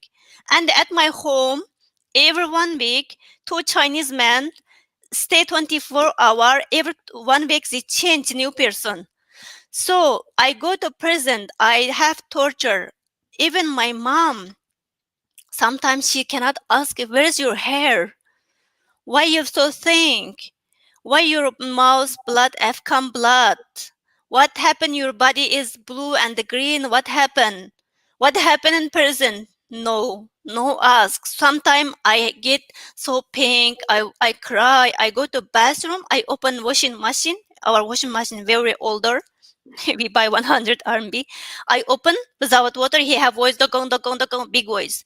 So I told the police I go to bathroom. And he is at home, my home, of course, with my parents together. I go bathroom, open this washing machine because dogong have voice. I put my head inside. I scream. I cry. Oh my God. I need to somebody asking me what happened. My mom cannot touch me. My mom all the time stay far away. She cry, and then she cannot speak. Mhm. So when I come to United States, when I testimony in Congress, the Chinese police call me, and then they let my father, mother talk. My mom cry. She said, please come back. Where are you? You are Egypt, I know. Please come back. Don't tell anyone what happened for you in Egypt, in China. China love you. They take care of your kids, take care of you. They don't do anything bad. That time I told my mom, please, mom, dad, forgive me. For last time, from 2015 to until now, I lost you. I lost my father, mother, because I get torture, I get beating, they kill my son, I have shit, and then they beating my ear, I lost hearing. I have a lot of thinking. You are my mom, never asking me what happened, what you see in prison. You cannot ask because you worry from Chinese Communist Party. Yeah. They kill every day different women. They give every day too much woman take off clothes, give torture, barking dog. Mm. I have a lot of bad thinking I see in prison. I want to talk to you, but you cannot ask you. I cannot talk because it's the police with me at home. Now I want to tell you, your daughter lost everything. Let your daughter like that. Forget me, please. I just say like this. So let me ask you, what you're describing is really very harrowing, and one understands that this is one of the worst human rights issues. How did you manage to leave finally? How did you manage to get away? From China, yeah? Yeah. Yeah, this has happened as 2017, October, they are take me a number 3 times to prison. They give me change orange color clothes. They say they have already, they hand all document. They are want to give me death sentences or life sentences. If I am good with them, if I give any good information for Chinese government, if help Chinese government, maybe they didn't want to kill me, they give me all life and stay in China in prison forever. But if I am not good with them, and I have only 1 month's time to chance to think about, and after 1 month, they give me death sentences, and I have choose to three-way that, like with gun death, or with medicine, or with I don't know this English. Put. Oh, a noose. A noose. Yeah. Yes. So if they explain, if you choose with gun, we will shoot you with 3 times gun. Every one shooting, you pay 600 RMB, and you need signed paper. I think it's like crazy, you know. I think, okay, what you like to do me, you can kill me anything what you like, but I don't have anything to say to you. So I was in prison that 1 month. So I think a lot, but after I pray in my side in prison, because I don't want dead. I think I want life, but they want to kill me. I think I am only 27 year old. God gives me only this life. God no have justice. I pray, I cry, and then after that, this 2018, after January is November. February. Yeah, -2. Yeah, February 2. Police, my hometown, this immigration police, they coming ask me, where is your this was Elena, this they change, they give him Chinese citizen birth certificate, and they say we want his father name, because in certificate only have his name. So I told him, my kid is not born in China, they are born in Egypt, they have Egyptian citizen, and my kids is not 2, they are 3. You killed the 1, and my kids, they have passport. They come to 2015 to March 12 in China. They have 6 months visa already expired to before 2 year. If you killed me, if you do anything for my kids, maybe in Egypt government give China problems. They will one day ask about where is the 3 kids. So that was how you got out. Yeah, I told them, and then they are so shocked, like, how? Where is your kid's passport? I told them in my home place, and they find. Then they see the kid's passport is expired already before 2 years and 4 months. I say yes, because Chinese give me a present. I go to immigration about my kids. They didn't listen. They didn't want me enter police station. So what can I do? I cannot talk with anybody phone. So this is your hand. Then they directly contact with Egypt embassy in Beijing. Okay. Yeah, they contact. They say I have 2 Egyptian kids, 2 years and a half. Take them to Egypt. So Egypt embassy, okay, send them passport. And in Egypt passport have father, mother, and the address. Everything have their passport. So Egypt embassy, they contact my kid's father in Egypt.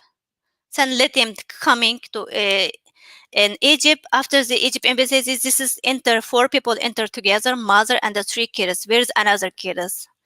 Ask. After that, they bring my kid's father from Egypt to Beijing, and then Beijing to Egyptian embassy, and my kid's father, they are coming to Xinjiang prison. So one day the police say, you need to go outside and go to hotel. And the 3 Chinese women and the 2 Chinese men, they take me to one Xinjiang small hotel. They give me, change my mom. They bring my mom clothes. They change my clothes, and they start giving makeup. They say, don't say anything, don't do anything. We want to meet you someone, but don't tell them you are in prison. So I don't understand what happened. Then they give me police station. I see this 3 Egyptian guys, embassy, and the one my kid's father. And when I see them, I cry, I scream. And the police say like this, and then I stop. But I know speak Arabic, so I directly tell him, please help me. I was come from prison. They want to kill me. They just take me from prison and they give me makeup, bring here. And then we're going to have to keep it shorter because we're running out of time. Because so the embassy, Egypt saved your life. In fact, they came to your rescue. Is that it? Yes, my kid's father, they saved, and the Egypt embassy saved my life. Yeah. Right. Dr. Zenz, Is there anything that you're hearing that surprises you at all, or is this all well known? Everything that Mr. Sun described so harrowingly, is this all you're very aware of all these details? Yes, I of course have seen and read her testimony, and there are many stories like this. Of course, they're all slightly different, but harrowing stories of escape, one way or another. Dramatic testimonies. It's unspeakable, and there are numerous cases. Some more dramatic than others. Ms. Tursun's is one of the more dramatic stories. Not the only one by any means. Yeah. It all fits into the big picture too. You know, it is a huge issue, and unfortunately, the world is really not on top of this. It is not a very well-known issue. There's a lot of ignorance about it, and there's a lot of indifference, I suppose. What do you think is important for people to know? Like, what is the major thing here? First of all, is the situation getting worse, or have the Chinese been a little bit, obliged to be a little more less intervening, or is it just full speed ahead in terms of this policy? I think we have to assume that it's full speed ahead. I think the Chinese are doing entirely what they want to do, besides some cosmetics here and there. It's safe to assume that things are very bad. Truth is, we have very, very limited information about current state beyond government documents and satellite. We do know many are now languishing in prison. We know for sure many have been sentenced to some very long prison terms, 10, 20 or more years. And others are caught up in forced labor. But the worst thing is the inability to express grief and being stuck in the police state of Xinjiang. Even if you're out of a camp, you might be in a factory, you might be wherever you are. But it's an ongoing trauma, and I think that's the reality. Mm-hmm. And a word you mentioned that in 2019 there was a new phase to this whole campaign. That next phase, do you mean by the labor taking the Uyghur outside of the province and putting them in various factories and enforced labor in various parts in China? Is that the phase you're referring to? It is, on the one hand, forced labor, a small part of which gets transferred outside the province. Most of it stays in Xinjiang. And many from the camps are either put into forced labor or sentenced to long prison terms. But then the internment system is very complex, not just the vocational internment camps. So there's, I think, all kinds of people stuck into other forms of internment that have nothing to do with vocational training. Some of them are going to be processed into vocational training. Others are going to be put into prison. I think we still have an ongoing processing going on, but that's the transition I talked about. Okay. And what decides if they're going to keep them in prison, keep a Uyghur in prison, or have them doing forced labor in factories? Is it what decides that?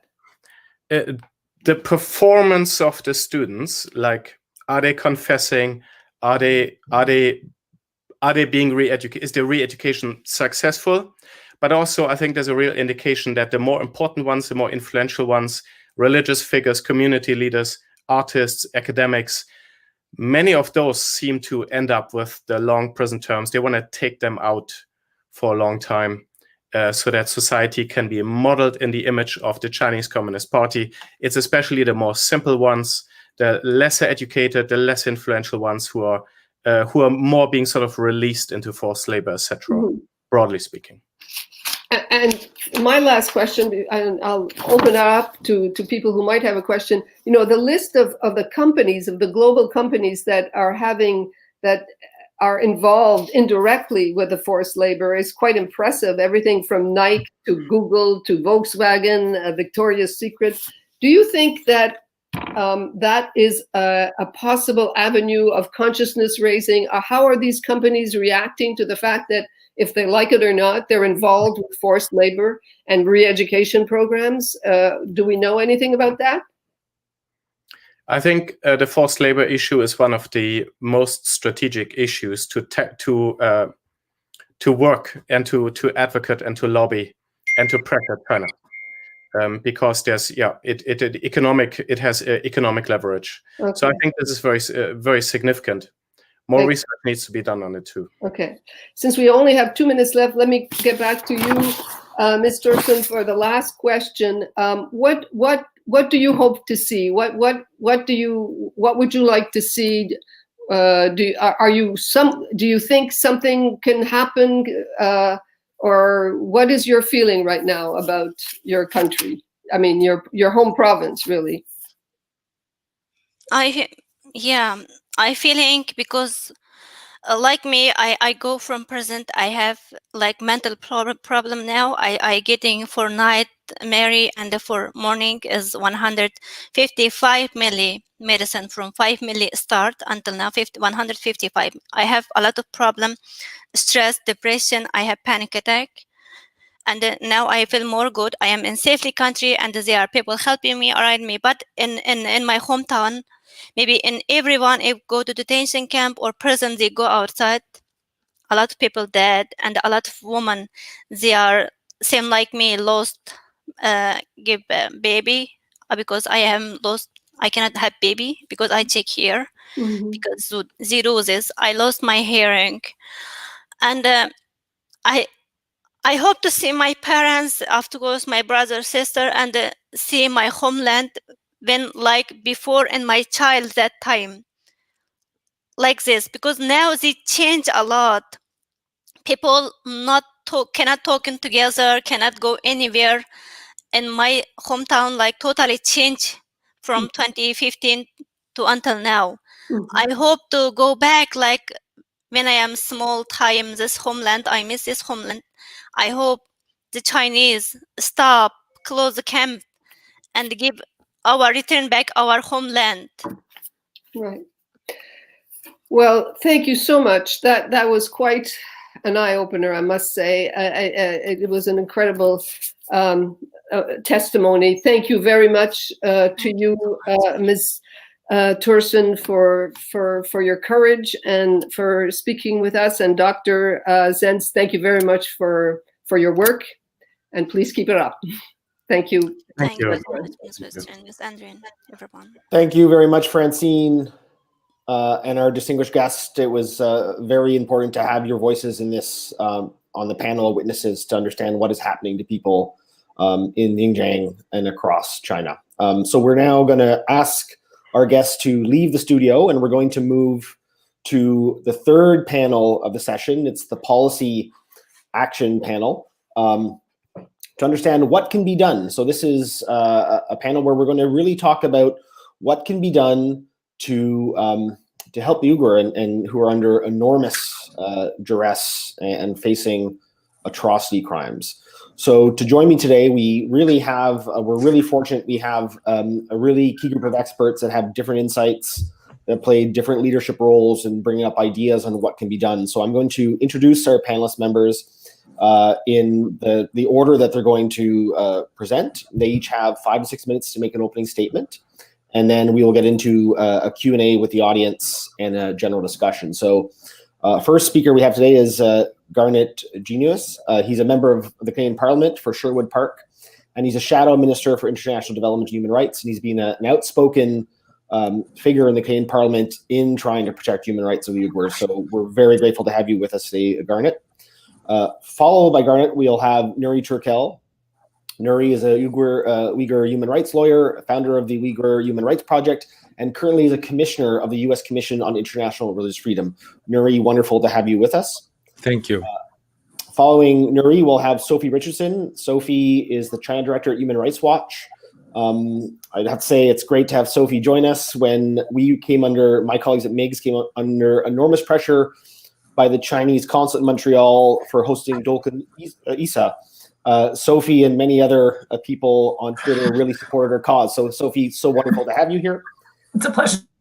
And last but not least, we have Preston Lim. He's a JD candidate at Yale Law School. Preston came to our attention. He wrote a very powerful op-ed in the Globe and Mail about what could be done, what concrete policy actions could be done. So we have 4 great minds, great speakers, different viewpoints. So I would like to first give the floor to Garnet to make your opening statement. Well, thank you very much. It's such an honor to be part of this conversation. I've been listening to the earlier discussion, and it's so heart-wrenching and so important to hear from people that are themselves survivors. And so it's a tough act to follow in some ways. And I'm going to try not to repeat the descriptive aspects. I think those who've been listening today will know very clearly by now that there are horrific abuses going on, abuses which the Subcommittee on International Human Rights have said constitute genocide. And this Canadian parliamentary body is the first in the world to come to that conclusion, and did so on a multi-party basis. What I thought I would do in my opening comments here to build on the discussion that has happened already is to just start by making the point that we live in an age of performative emotion, and where performative emotion, even real emotion, is very important for politics and for our evaluation of politicians. We expect, when we hear of horrific events going on around the world, we expect our politicians to feel deeply in response, to feel disturbed, to feel moved in response to those events, and then to express those feelings in a way that is sincere, that connects with us, and we often draw the conclusion from that expression of feeling that politicians are in line with our thinking on these issues, and that's a good thing. But performative emotion or real emotion can be very misleading as well, in the sense that what we expect of our leaders is not just that they feel moved by the events that are taking place, but that they actually step up and act in response to those events.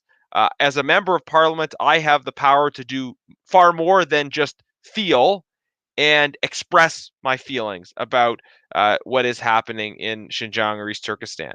I have the power to advance policy, and certainly, especially the government, the Minister of Foreign Affairs, the Prime Minister, has the power to put in place policies that concretely respond to and address these events.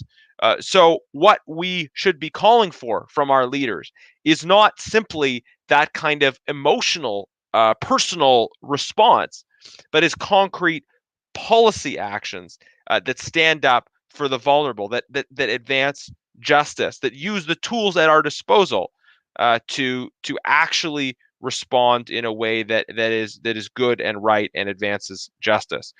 We're used to the sort of Disney film caricature where you can tell based on someone's feelings whether they're on the right side or the wrong side of the story. But as we learned from Mulan, Disney's not a good guide for human rights, and that the feelings that people express may be misleading about what they are or are not doing. So what we need to ask of our leaders is that they take concrete action. Let me just identify what some of those things are. And these are have been enumerated by the Subcommittee on International Human Rights. There's a question of recognition of the crimes that have taken place, but then moving on from there, we need to impose Magnitsky sanctions on those that are responsible for these horrific human rights abuses. Magnitsky sanctions are targeted sanctions against individuals that are involved in human rights abuses. And thus far, Canada has not used the Magnitsky Act at all against any officials involved in human rights violations in China, despite the fact that China is really leading the world in abusing human rights and in trying to create a kind of more permissive environment for human rights abusers, and in redefining international doctrines of human rights in ways that are contrary to what human rights truly are. In spite of that fact, Canada has not used Magnitsky sanctions at all against those abusing fundamental human rights in Xinjiang, in Tibet, in Hong Kong, or in any other part of the People's Republic of China. So that would be a concrete action that would make a real difference. It would send a message to officials that are involved in these things that they will be held accountable. And Canada's laws around supply chains, even around government procurement, are very, very weak. We're buying PPE from China, and the current mechanism for addressing to ensure that human rights abuses are not involved in the production of that PPE is one of self-certification. The companies check the box saying, yeah, no problem, these comply with human rights, and then we take them at their word. So we need to do so much more to toughen our laws and our policies to ensure that we are not importing into Canada, and certainly the government is not purchasing products that are made through the kind of horrific human rights abuses that we're seeing targeting Uyghurs. And then there's another piece to this supply chain process, and that is that the government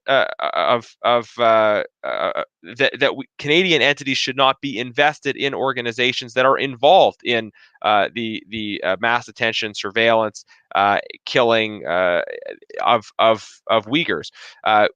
Last year, Conservatives raised in question period the fact that the Canadian pension fund was invested in Dua and Hikvision, two Chinese state-affiliated companies that are very much involved in creating the kind of surveillance infrastructure that is involved in the abuse of Uyghurs. And so, I think what Canadians would expect is that at a very minimum, that the dollars they save in their pensions are not used in these kinds of abuses. So I want everybody who's following this issue, who's watching, to be in touch with your members of parliament, to push your members of parliament and challenge them to act. The Minister of Foreign Affairs, when asked about this issue regularly, he says, "We are deeply disturbed by what is happening in Xinjiang." Well, with all due respect, I don't care if he's deeply disturbed. I care about what he will do. Will he impose Magnitsky sanctions? Will he reform our supply chain laws? Will he work with our colleagues to address the issue of government procurement, importation of PPE that may have involved slave labor? It is the call to action which is so important for powerful people like me, and especially like government ministers, that they not just feel, but that they act to advance justice and protect the vulnerable. Thank you. Thank you, Garnet, for the detailed opening statements and the comments on what can be done, and for holding the government to account is your role in the Canadian Parliament. So I would now like to turn to Nuri Turkel to make an opening statement.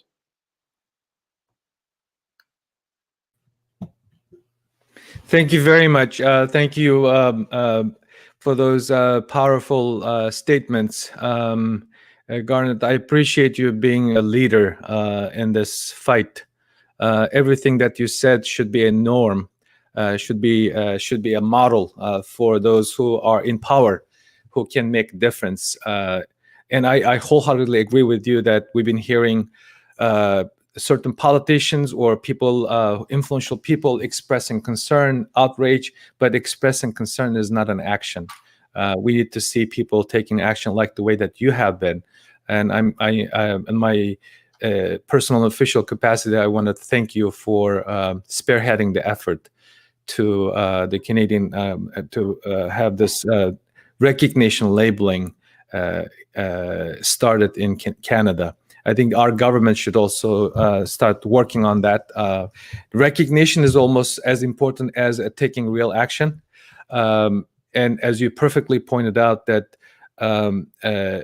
those in power need to do something concrete and use their influence and position to make a difference. In that regard, I'd like to start by mentioning something that has been also included in most of the talking points that we've been hearing. The history is repeating itself. History does not repeat itself. People who are in power or bystanders let the history repeat itself. This is exactly what is happening. I've been speaking on these issues almost 4 years. I'm almost getting tired of repeating myself and sounding the alarm. Initially, when we brought up this issue to public attention, most people find a disbelief. It is actually, this is what is happening. The governments around the world that has a diplomatic, economic, security engagements with communist China is committing genocide in a daylight.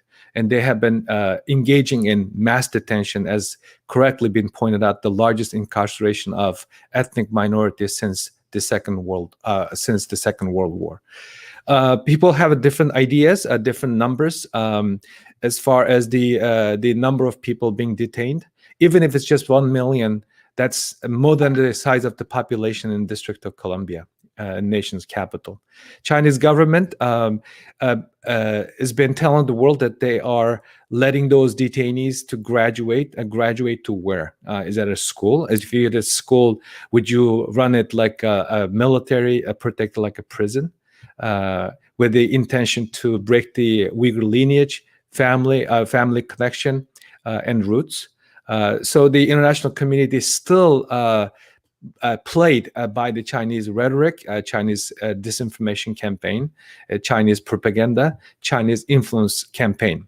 So as recently reported by BuzzFeed, satellite imagery have identified 268 new prison and detention centers built since 2017.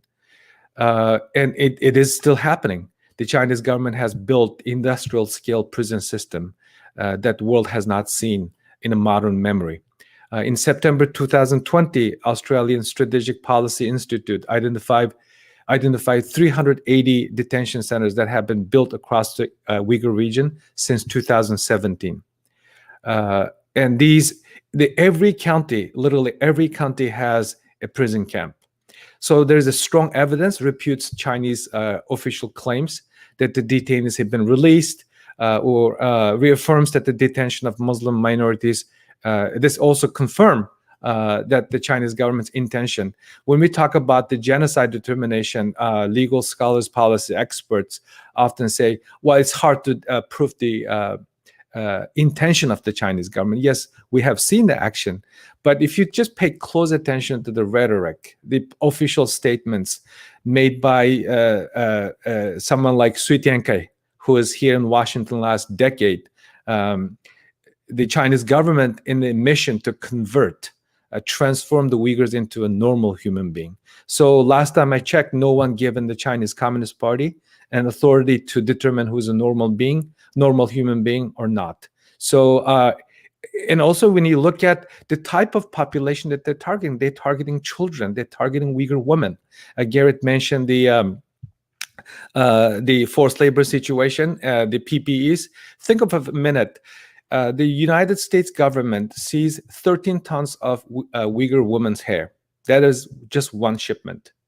How many women's hair need to be shaved? A head needs to be shaved to make that one shipment.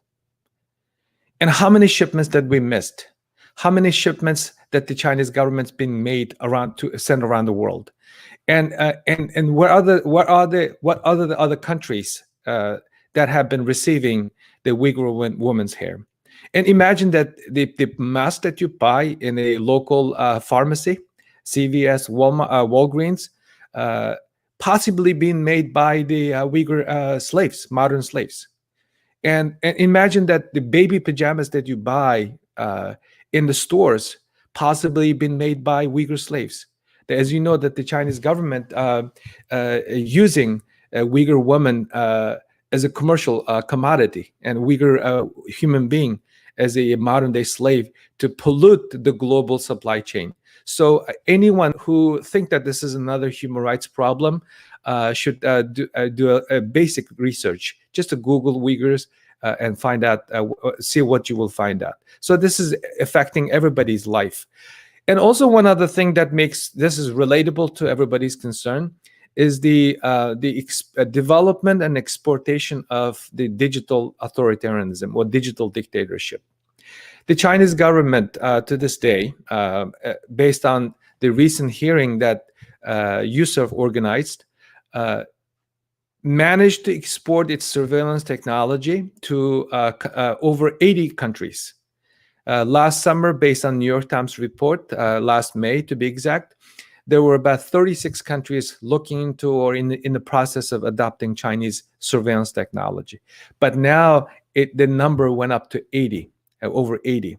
What does it mean? That means that the democracy, the privacy, a contact and also it will affect the democratic norms that we appreciate and cherish. So this is coming to us. This is affecting everybody's life. So the businesses, the political leaders, the consumers, lawmakers, NGO representatives, citizen activists, engineers in those high-tech firms can no longer say that this is just another human rights problem. So with that, I'd like to mention a few things, and then I conclude my remarks. The United States government been very active in its policy and legislative responses.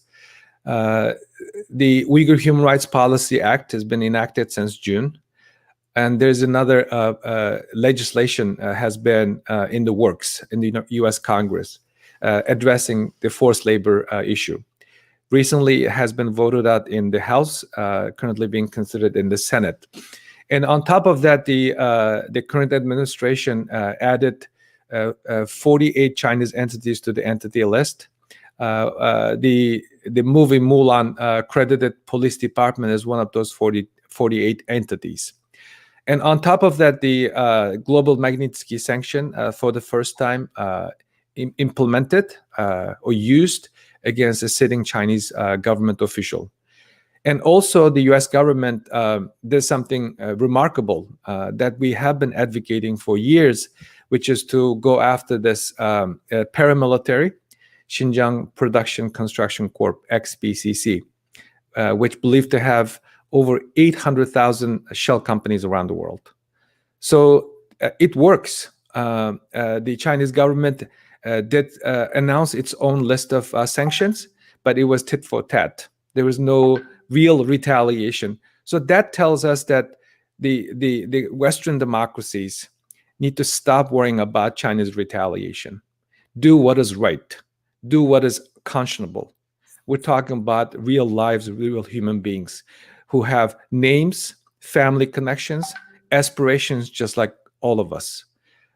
With that, I stop here, and I'd be happy to take or participate in Q&A session after the panel. Thank you very much, Nuri. That was a very fascinating statements, and I really want to thank you for mentioning the digital authoritarianism side of this. I think one thing that Western democracies and human rights activists need to do is really look at how tech is being used to serve on mass surveillance. And I know Human Rights Watch has issued a report on that issue of surveillance in China. So with that, I would like to, before we go to Q&A, I'd like to invite our other two panelists to make opening comments. And next will be Sophie from Human Rights Watch. Sophie, the floor is yours. Great, thank you, Kyle. It's great to be with you, and I'm glad that we could be of assistance to MIGS a few years ago. I want to make sure to acknowledge all of the Uyghurs who are participating and listening today. We are working very hard to do all we can to bring some degree of justice and a close to this nightmare for you, and appreciate your patience in educating all of us. Human Rights Watch has been documenting serious violations against Uyghurs and other Turkic Muslims for 20 years. A lot of that work focused on issues like enforced disappearances or attacks on religious freedom.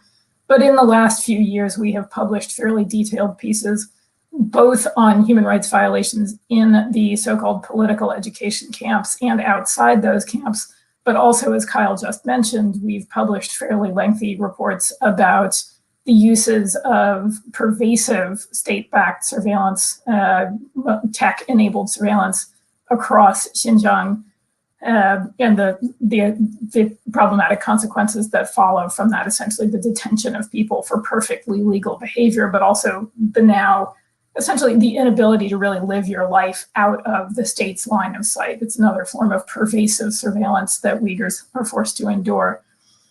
But Human Rights Watch is equally interested in documenting human rights violations and trying to find some solution to them. And so an equal amount of our efforts have been in trying to make the case that abuses of this scope and scale, if and when committed by other governments, has resulted in investigations and prosecutions. We look to examples like North Korea, Venezuela, the Rohingya in Myanmar. And of course, the real challenge here is that the Chinese government is incredibly powerful throughout the UN system, and particularly within the UN system, which is the arena through which many of these pathways to justice typically play out. But as I'm sure Preston will do a better job than I will in talking about why some of those pathways to, for example, the ICC or the International Court of Justice are problematic or blocked. We have spent a lot of effort trying to build up the political support for the United Nations High Commissioner for Human Rights to pursue an investigation inside China. The Chinese government has essentially blocked all of these requests. It pretends it is accommodating them and willing to have a conversation. It is not willing to allow the kind of unfettered access that's necessary. And so the game now really is to bring enough political pressure to bear for an investigation to take place outside the country. In all of the other cases I just mentioned, this is how the process towards accountability has gotten rolling. And I think there is some good momentum. As of a year ago, we were observing somewhere between 20 and 25 governments willing to challenge the Chinese government at an arena like the Human Rights Council. That number has steadily climbed. It's now up to about 40. Canada has participated in those initiatives. The Chinese government will certainly keep fighting back and resisting. But the key now really is to take the political support for joint statements, which at the end of the day really are just expressions of concern, as Garnet was talking about earlier, and see those actually turn into meaningful vehicles that will go out, collect evidence, and come back and make a recommendation to the Human Rights Council on the basis of their findings about what the next steps ought to be. And that should, I think, if the evidence that we've all spent years gathering now is consistent, should point towards some kind of accountability proceedings for the Chinese government officials who are complicit in serious, systemic, uncorrected human rights violations. I think Canada has a stronger role to play in this. It has stepped up. There's more that it and a number of other governments can do, really, if they're going to move beyond a rhetorical support on this problem to more consequential policy responses. I certainly echo the call for targeted individual sanctions. And more broadly, I think Canada and other governments need to be deeply concerned about the influence that the Chinese government now wields throughout the international human rights system. Because, as Nuri was suggesting just a minute ago, we should all be responding partly because our fellow human beings are in distress. But also, I think the failure to respond much more consequentially to the Chinese government's encroachments inside and beyond its borders now mean that the very institutions that are meant to protect rights worldwide are under threat, regardless of whether the proximate problem is even one generated by or involving the Chinese government. The Chinese government is steadily making the UN's human rights system less amenable to actual accountability, a role for independent civil society, and that trend needs to be arrested and reversed immediately. So I'm happy to take questions about any of those issues, but I will now pass the baton to Preston. Thank you. Thank you very much, Sophie. So I'm now going to pass the floor to Preston. We're going to turn your mic on, and oops.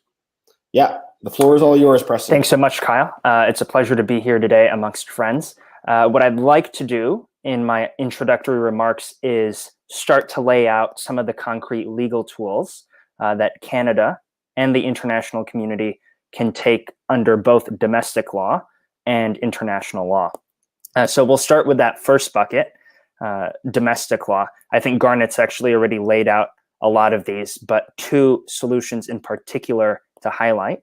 The first would be the imposition of Magnitsky Act type sanctions on Chinese human rights abusers. The federal conservatives, of course, have been pushing for this for quite some time, but no movement yet from the liberal government. The other solution on the domestic front to highlight is the creation of a specialized and streamlined asylum program for Uyghurs. A little more hope for movement on this file. We've seen in recent weeks and months that Ottawa has been a little bit more willing to file refugee claims for those from Hong Kong. So there is some hope that they will expand upon a program for those Uyghurs who are lucky enough to be out of China at the moment.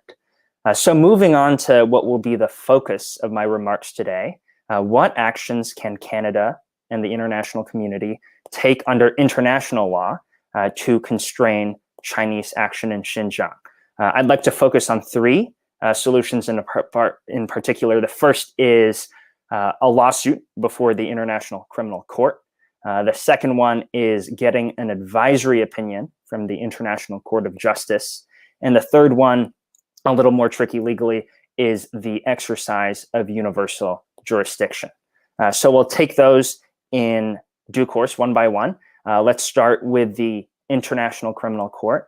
As Nuri has pointed out, and a number of speakers have pointed out already today, there's a very good case, a very strong case to be made that China has committed multiple violations under the Rome Statute. Now, the Rome Statute is the international treaty that establishes the International Criminal Court. And because China has clearly committed things like crimes against humanity, it's very logical to say that the International Criminal Court should be the body that exercises jurisdiction over Chinese human rights violations. This is not just a theoretical solution. Two Uyghur human rights organizations have actually already filed a complaint with the Office of the Prosecutor at the International Criminal Court. There are a couple downsides. However, the one that I'll focus on is that even if successful, and there are a number of questions questioning whether or not such an attempt would be successful. Even if successful, suit before the ICC takes a long time. It's a drawn-out process. It could take years in this case. And so as good as the option of going to the ICC is, this is a solution that should be looked at in conjunction with other international law solutions. So we'll move on to the second one. The second option is the prospect of getting an advisory opinion from the International Court of Justice. The ICJ is a body set up by the United Nations. There are a number of ways to get a legal case before the ICJ. Most of those routes, for legal reasons that I won't get into, are closed off. But the advisory opinion pathway is still open. The ICJ is authorized to render an advisory opinion on any legal question posed to it by a list of authorized UN agencies. First and foremost among those agencies is the United Nations General Assembly.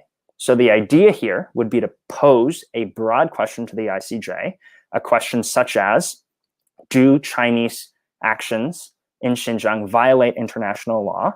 And if so, do these violations impose any responsibilities on the international community itself? It is hoped that a clear, unbiased answer to this from the ICJ will apply pressure on the Chinese government in the short term, and in the long term, incrementally lead to some resolution of the Xinjiang crisis. The issue here is less a legal one, but a political one, and Sophie's already mentioned how much power and influence China exerts at the UN. This is relevant in this case because to get an advisory opinion, you would need a simple majority of the General Assembly to certify a legal request. So it's just the political question of can Western countries like the US and Canada get the necessary votes? It's questionable. It's a hard thing.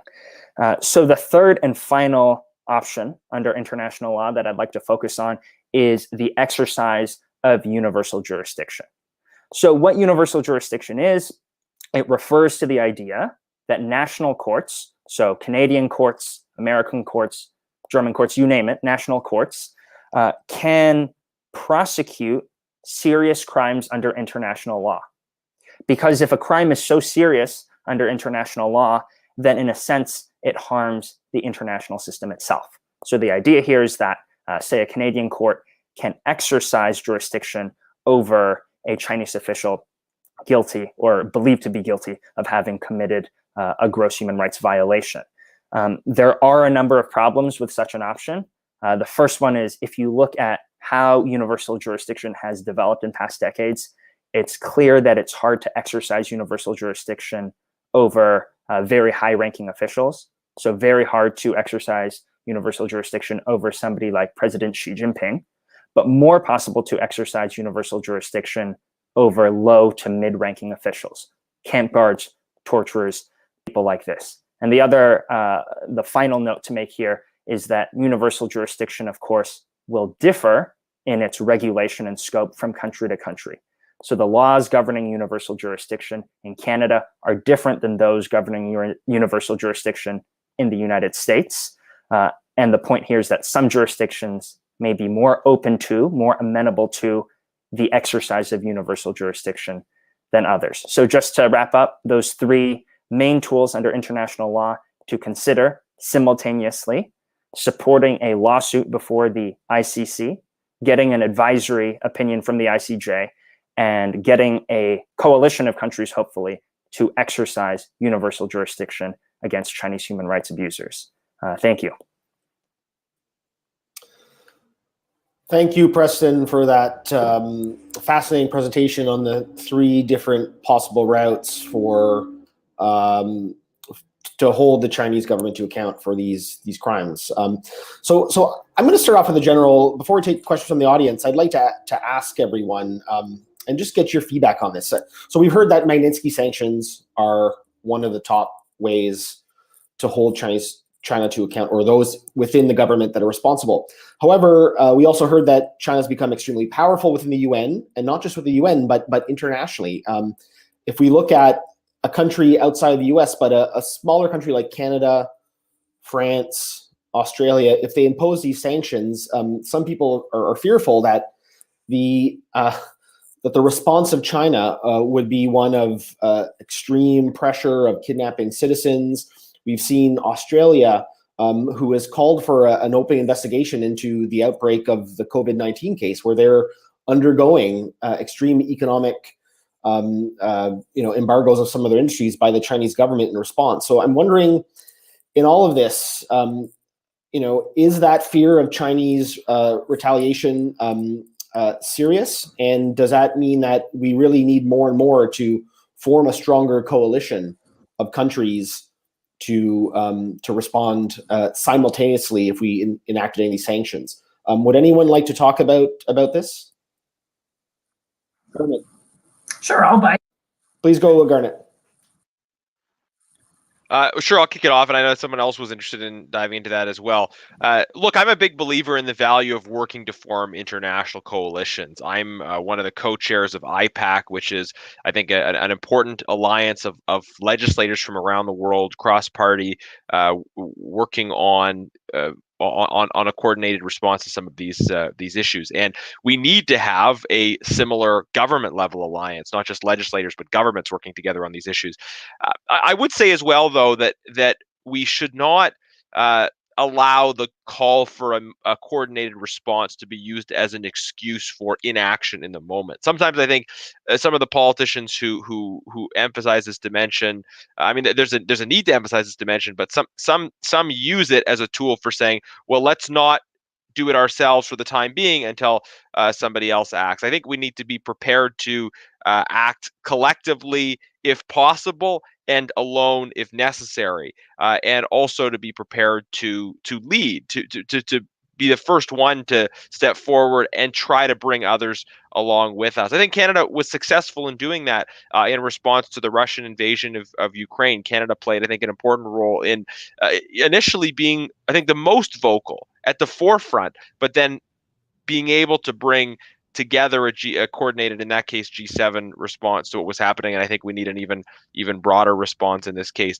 In terms of the possibility of retaliation from the Chinese government, I just think that being too concerned about that possibility is a road to disaster, both in terms of our values and in terms of our interests. If we give the sense that we're holding back for fear of the use of hostage diplomacy, we only incentivize further use of hostage diplomacy and further bullying and intimidation. I think the only way to protect ourselves is to have a firm line in the sand where we say, well, this is what we're going to do.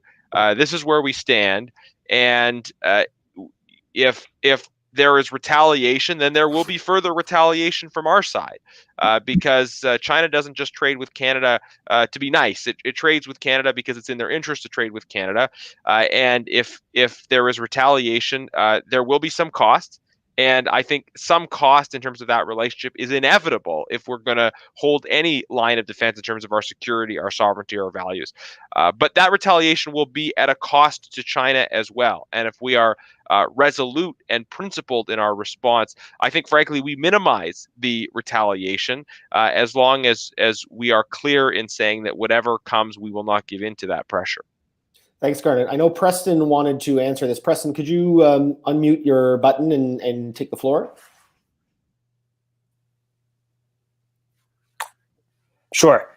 Thanks so much, Kyle. I agree with everything that Garnet has just said.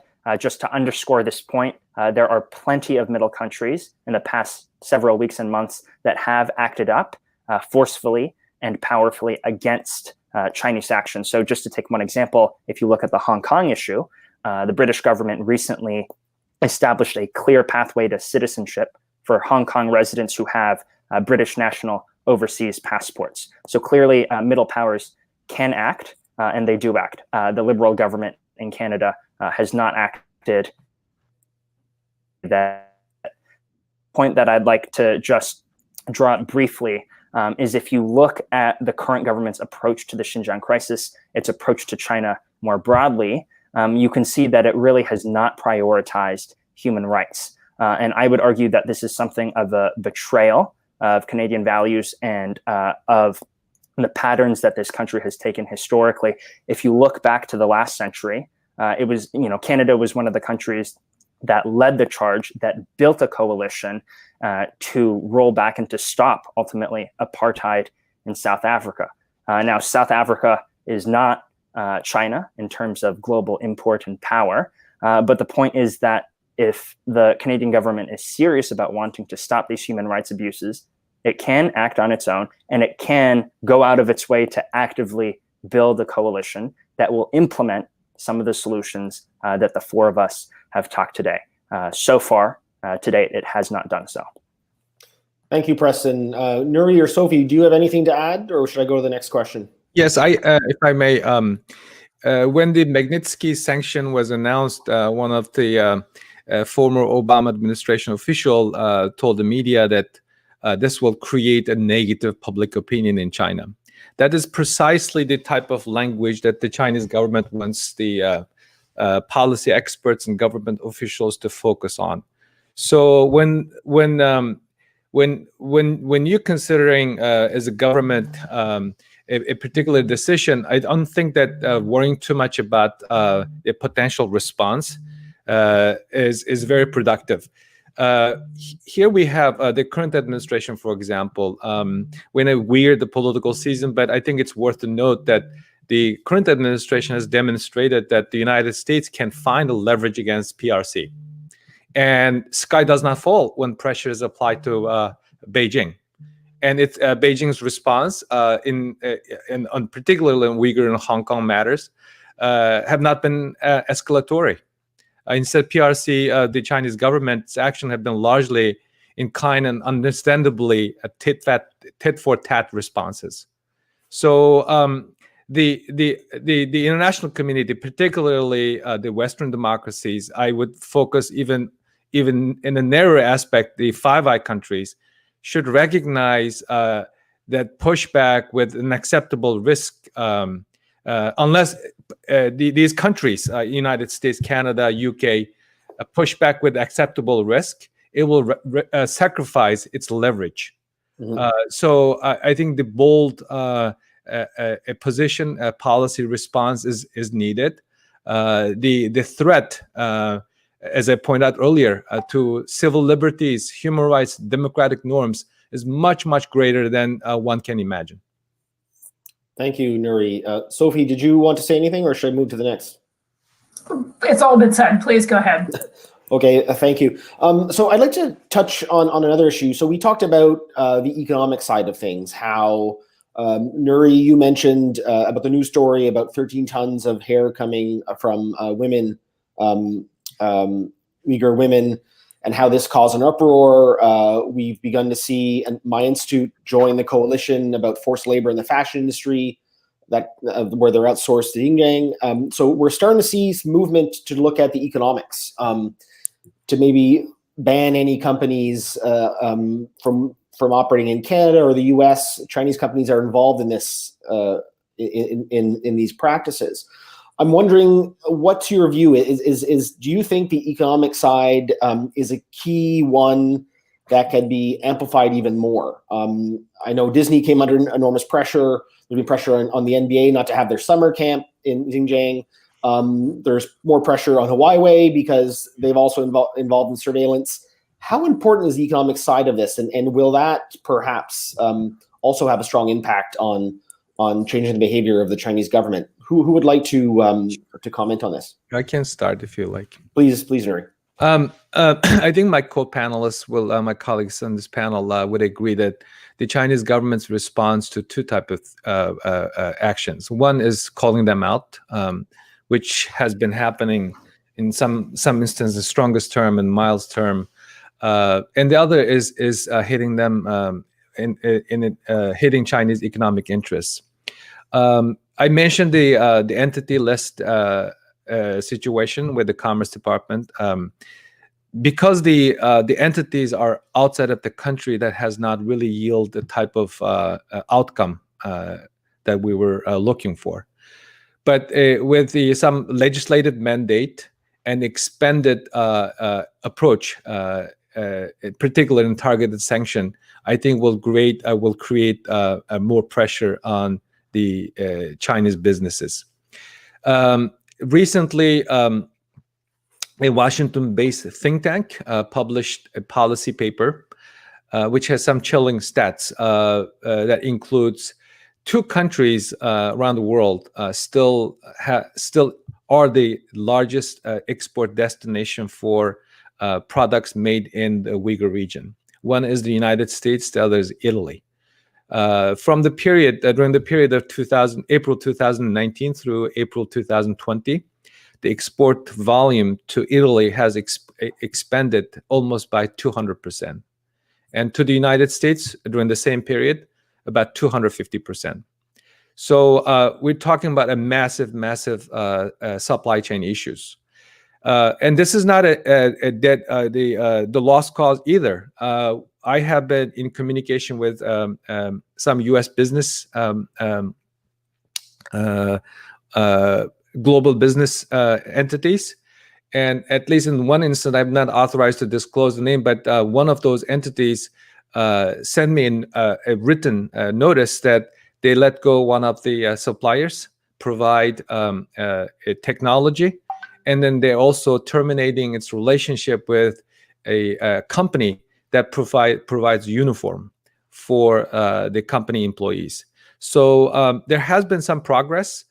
H&M, for example, discontinued its relationship with the Chinese suppliers.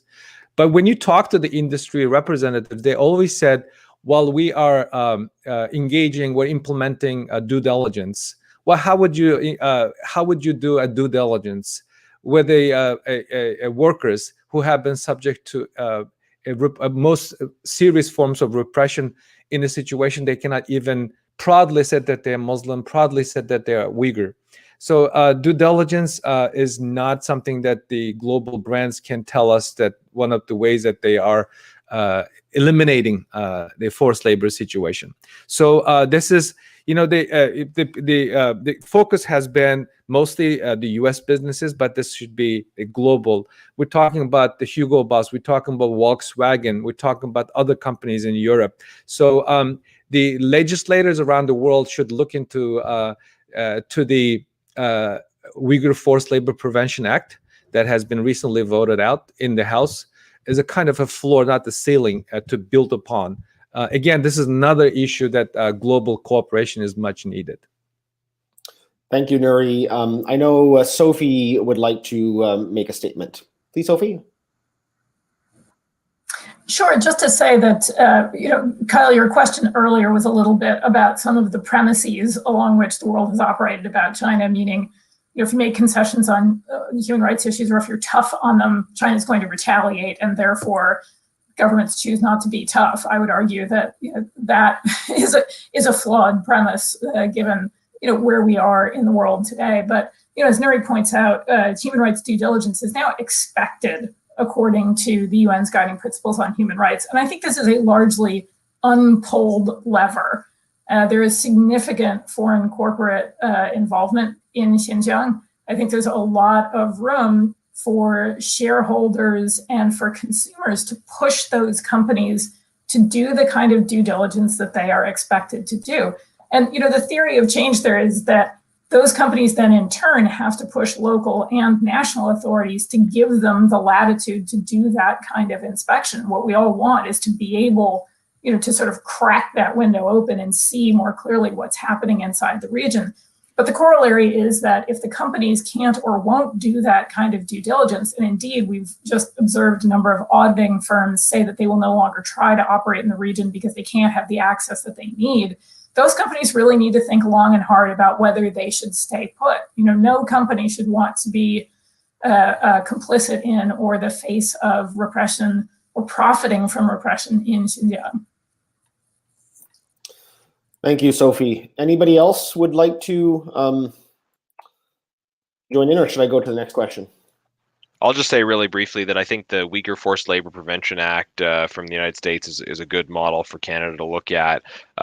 We need to do so much better on the legislative front to address these issues, but there's a role for individual companies and individual consumers. It can sometimes be difficult for individual consumers to parse these things out, but when we have certain global brands that are operating in Xinjiang, action is required, and we can identify those brands. And I think it would be very worthwhile for those companies to step up now and preemptively disassociate themselves from this, because the time is coming when more people are going to be aware of these issues, and when legislatures are going to intervene, and companies have to decide if they want to be the villains here, or if they want to take preemptive action, which they can then receive some recognition for.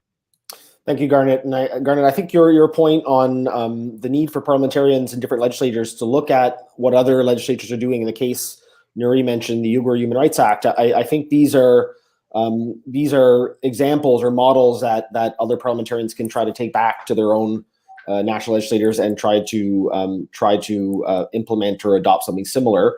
And my colleagues at our institute, we've just wrote a policy paper on this the role of parliamentarians in atrocity prevention, and we mentioned the Uyghur Human Rights Act. So that's going to be coming out next week, supported by the Swiss Foreign Ministry. So we'll share that online and with all participants. I'd like to go to a question here. There's someone has posed a question online and said, should countries boycott the 2022 Beijing Olympics? How is boycotting large-scale events? Is that something that should be considered? Will that put further pressure on the Chinese authorities? Would anyone like to comment on this? Yes, if I may. I wanted to thank Sophie's organization for initiating this discussion early on. And I think this is a matter of conscience for athletes and countries potentially, possibly, or planning to send athletes to compete in the Winter Olympics. That the international community made a similar mistake when they allowing Hitler to use Olympic to glorify. In 2008, international community made another mistake with the Summer Olympics in Beijing. Our president, President George Bush, attended that ceremony. So the Chinese got a wrong idea. It's okay to lock up millions of on its citizens in a modern day concentration camps and then just try to pretend nothing is wrong with them and continue a business as usual and holding this. I think it's so wrong on its face. So what the international community can do is to tell them, look, we cannot attend this event unless you shut down the concentration camps today. And also, if that doesn't work, as initiated by some senators in the United States, the International Olympic Committee should renegotiate the contract with the Chinese as a leverage. So this is one of the most important things that the international community can use to deal with the worsening human rights abuses in China. Thank you, Nuri. I know Sophie would like to say something on this. Just very quickly, having done a lot on and around and with the International Olympic Committee around the 2008 Games, which in our view contributed to the downward spiral of human rights in China. All I can say is that I really look forward to seeing the International Olympic Committee's human rights due diligence review. That should be made public as soon as possible. It is most unfortunate that the IOC agreed to add human rights standards to host city contracts after Beijing was awarded the 2022 Games. The IOC's reputation is already really on the line here, and to fail again as it did in 2008, I think is a very real possibility. Thank you. Anybody else like to chime in, or should I go to the next question? Yeah, just to jump in quickly, Kyle, not much to add to what Nuri and Sophie have said, but the point is that to participate in the Olympics under conditions like this would be something of a stamp of approval. The second point that I wanted to make briefly is we saw something of a Canadian public reaction when the Canadian military sent a delegation to the Military World Games.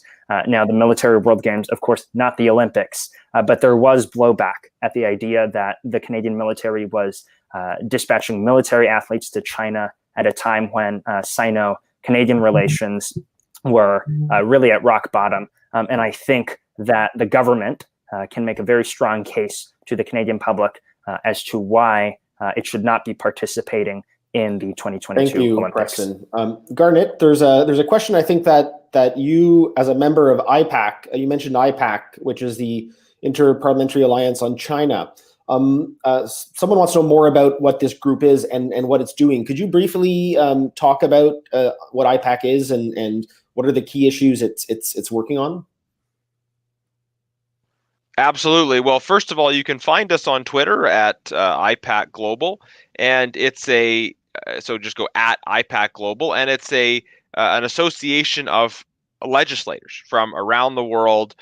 We've got members from Africa, from various countries in Asia, of course, from North America and Europe, and South America. We're all over the world, and we're from right and left, and those who don't want to identify with the traditional spectrum. We've got a wide swath of legislators who recognize that the particular challenges with the rise of China as it's currently manifesting itself, and really the failure of past paradigms to respond effectively to it. And IPAC has, in a short period of time, we've been operating for a few months, been very, very effective at bringing to light various issues. We've done a lot of work specifically on the Uyghur issue, and you had Adrian Zenz on a previous panel. We were supporting his research in some way.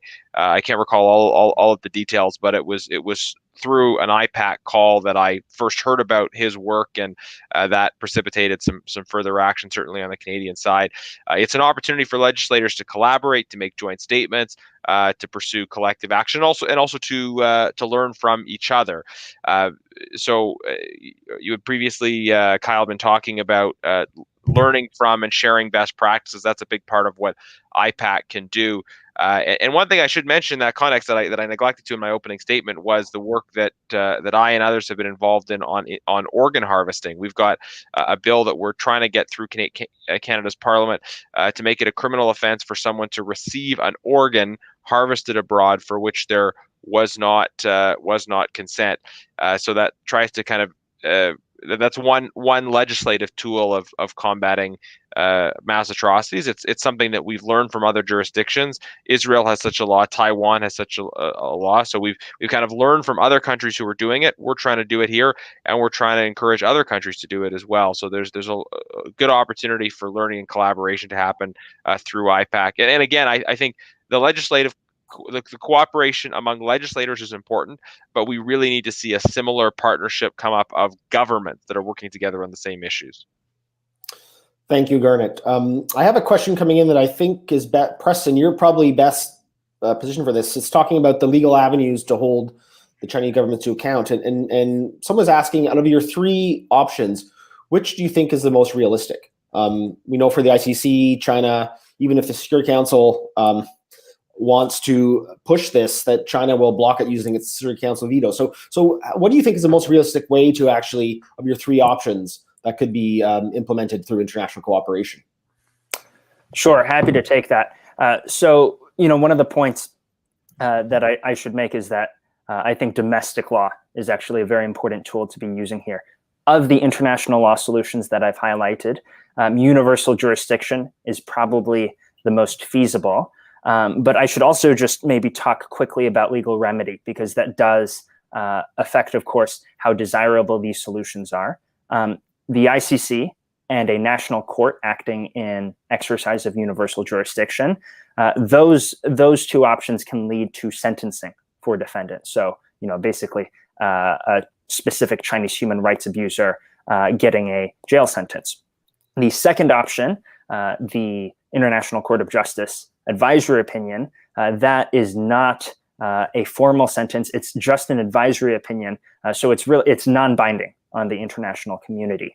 I think the point to be made with all three of these options is that even in a best case scenario, say we get positive rulings from all three bodies in question, China has shown in past years that it often ignores international court rulings. At the same time, it's also important to point out that even if China is ignoring those rulings do shape international discourse in a powerful way. So to conclude, these three international options, the remedies kind of up in question. Universal jurisdiction is the best of those three options, but really they should all be pursued simultaneously to the exercise of domestic action. Thank you, Preston. Well, we're getting near the end of our session. I know quite a few of our speakers have another call at 1 o'clock, so I'm going to wrap this up here unless anyone has one last minute point they'd like to bring up. Is anyone, or am I free to let you go back to your day? So with that, I'd like to thank Garnet, Preston, Sophie, Nuri. Thank you so much for taking time out of your schedule to join us. We'll put this video of this conference up online. Hopefully you can share it with your followers on social media, but we really thank you for coming and talking to a predominantly Canadian audience, and we look forward to collaborating with you in the future. Kyle, if I may, I wanted to, it will be remiss not thanking you, your organization. You've been doing this public events for years now, when it was not popular. Thank you so much. Thank you very much, Nuri. Thank you, Kyle. Miggs has been great on this, and it means a lot. Thank you. Thank you. Well, the more we join forces, the stronger we are. So with that, let's pledge to collaborate. Let's pledge to keep on supporting the Uyghur community inside and outside of China. And we will not be silent. We will not be quiet like some forces would like us to be. Thank you very much. Thank you.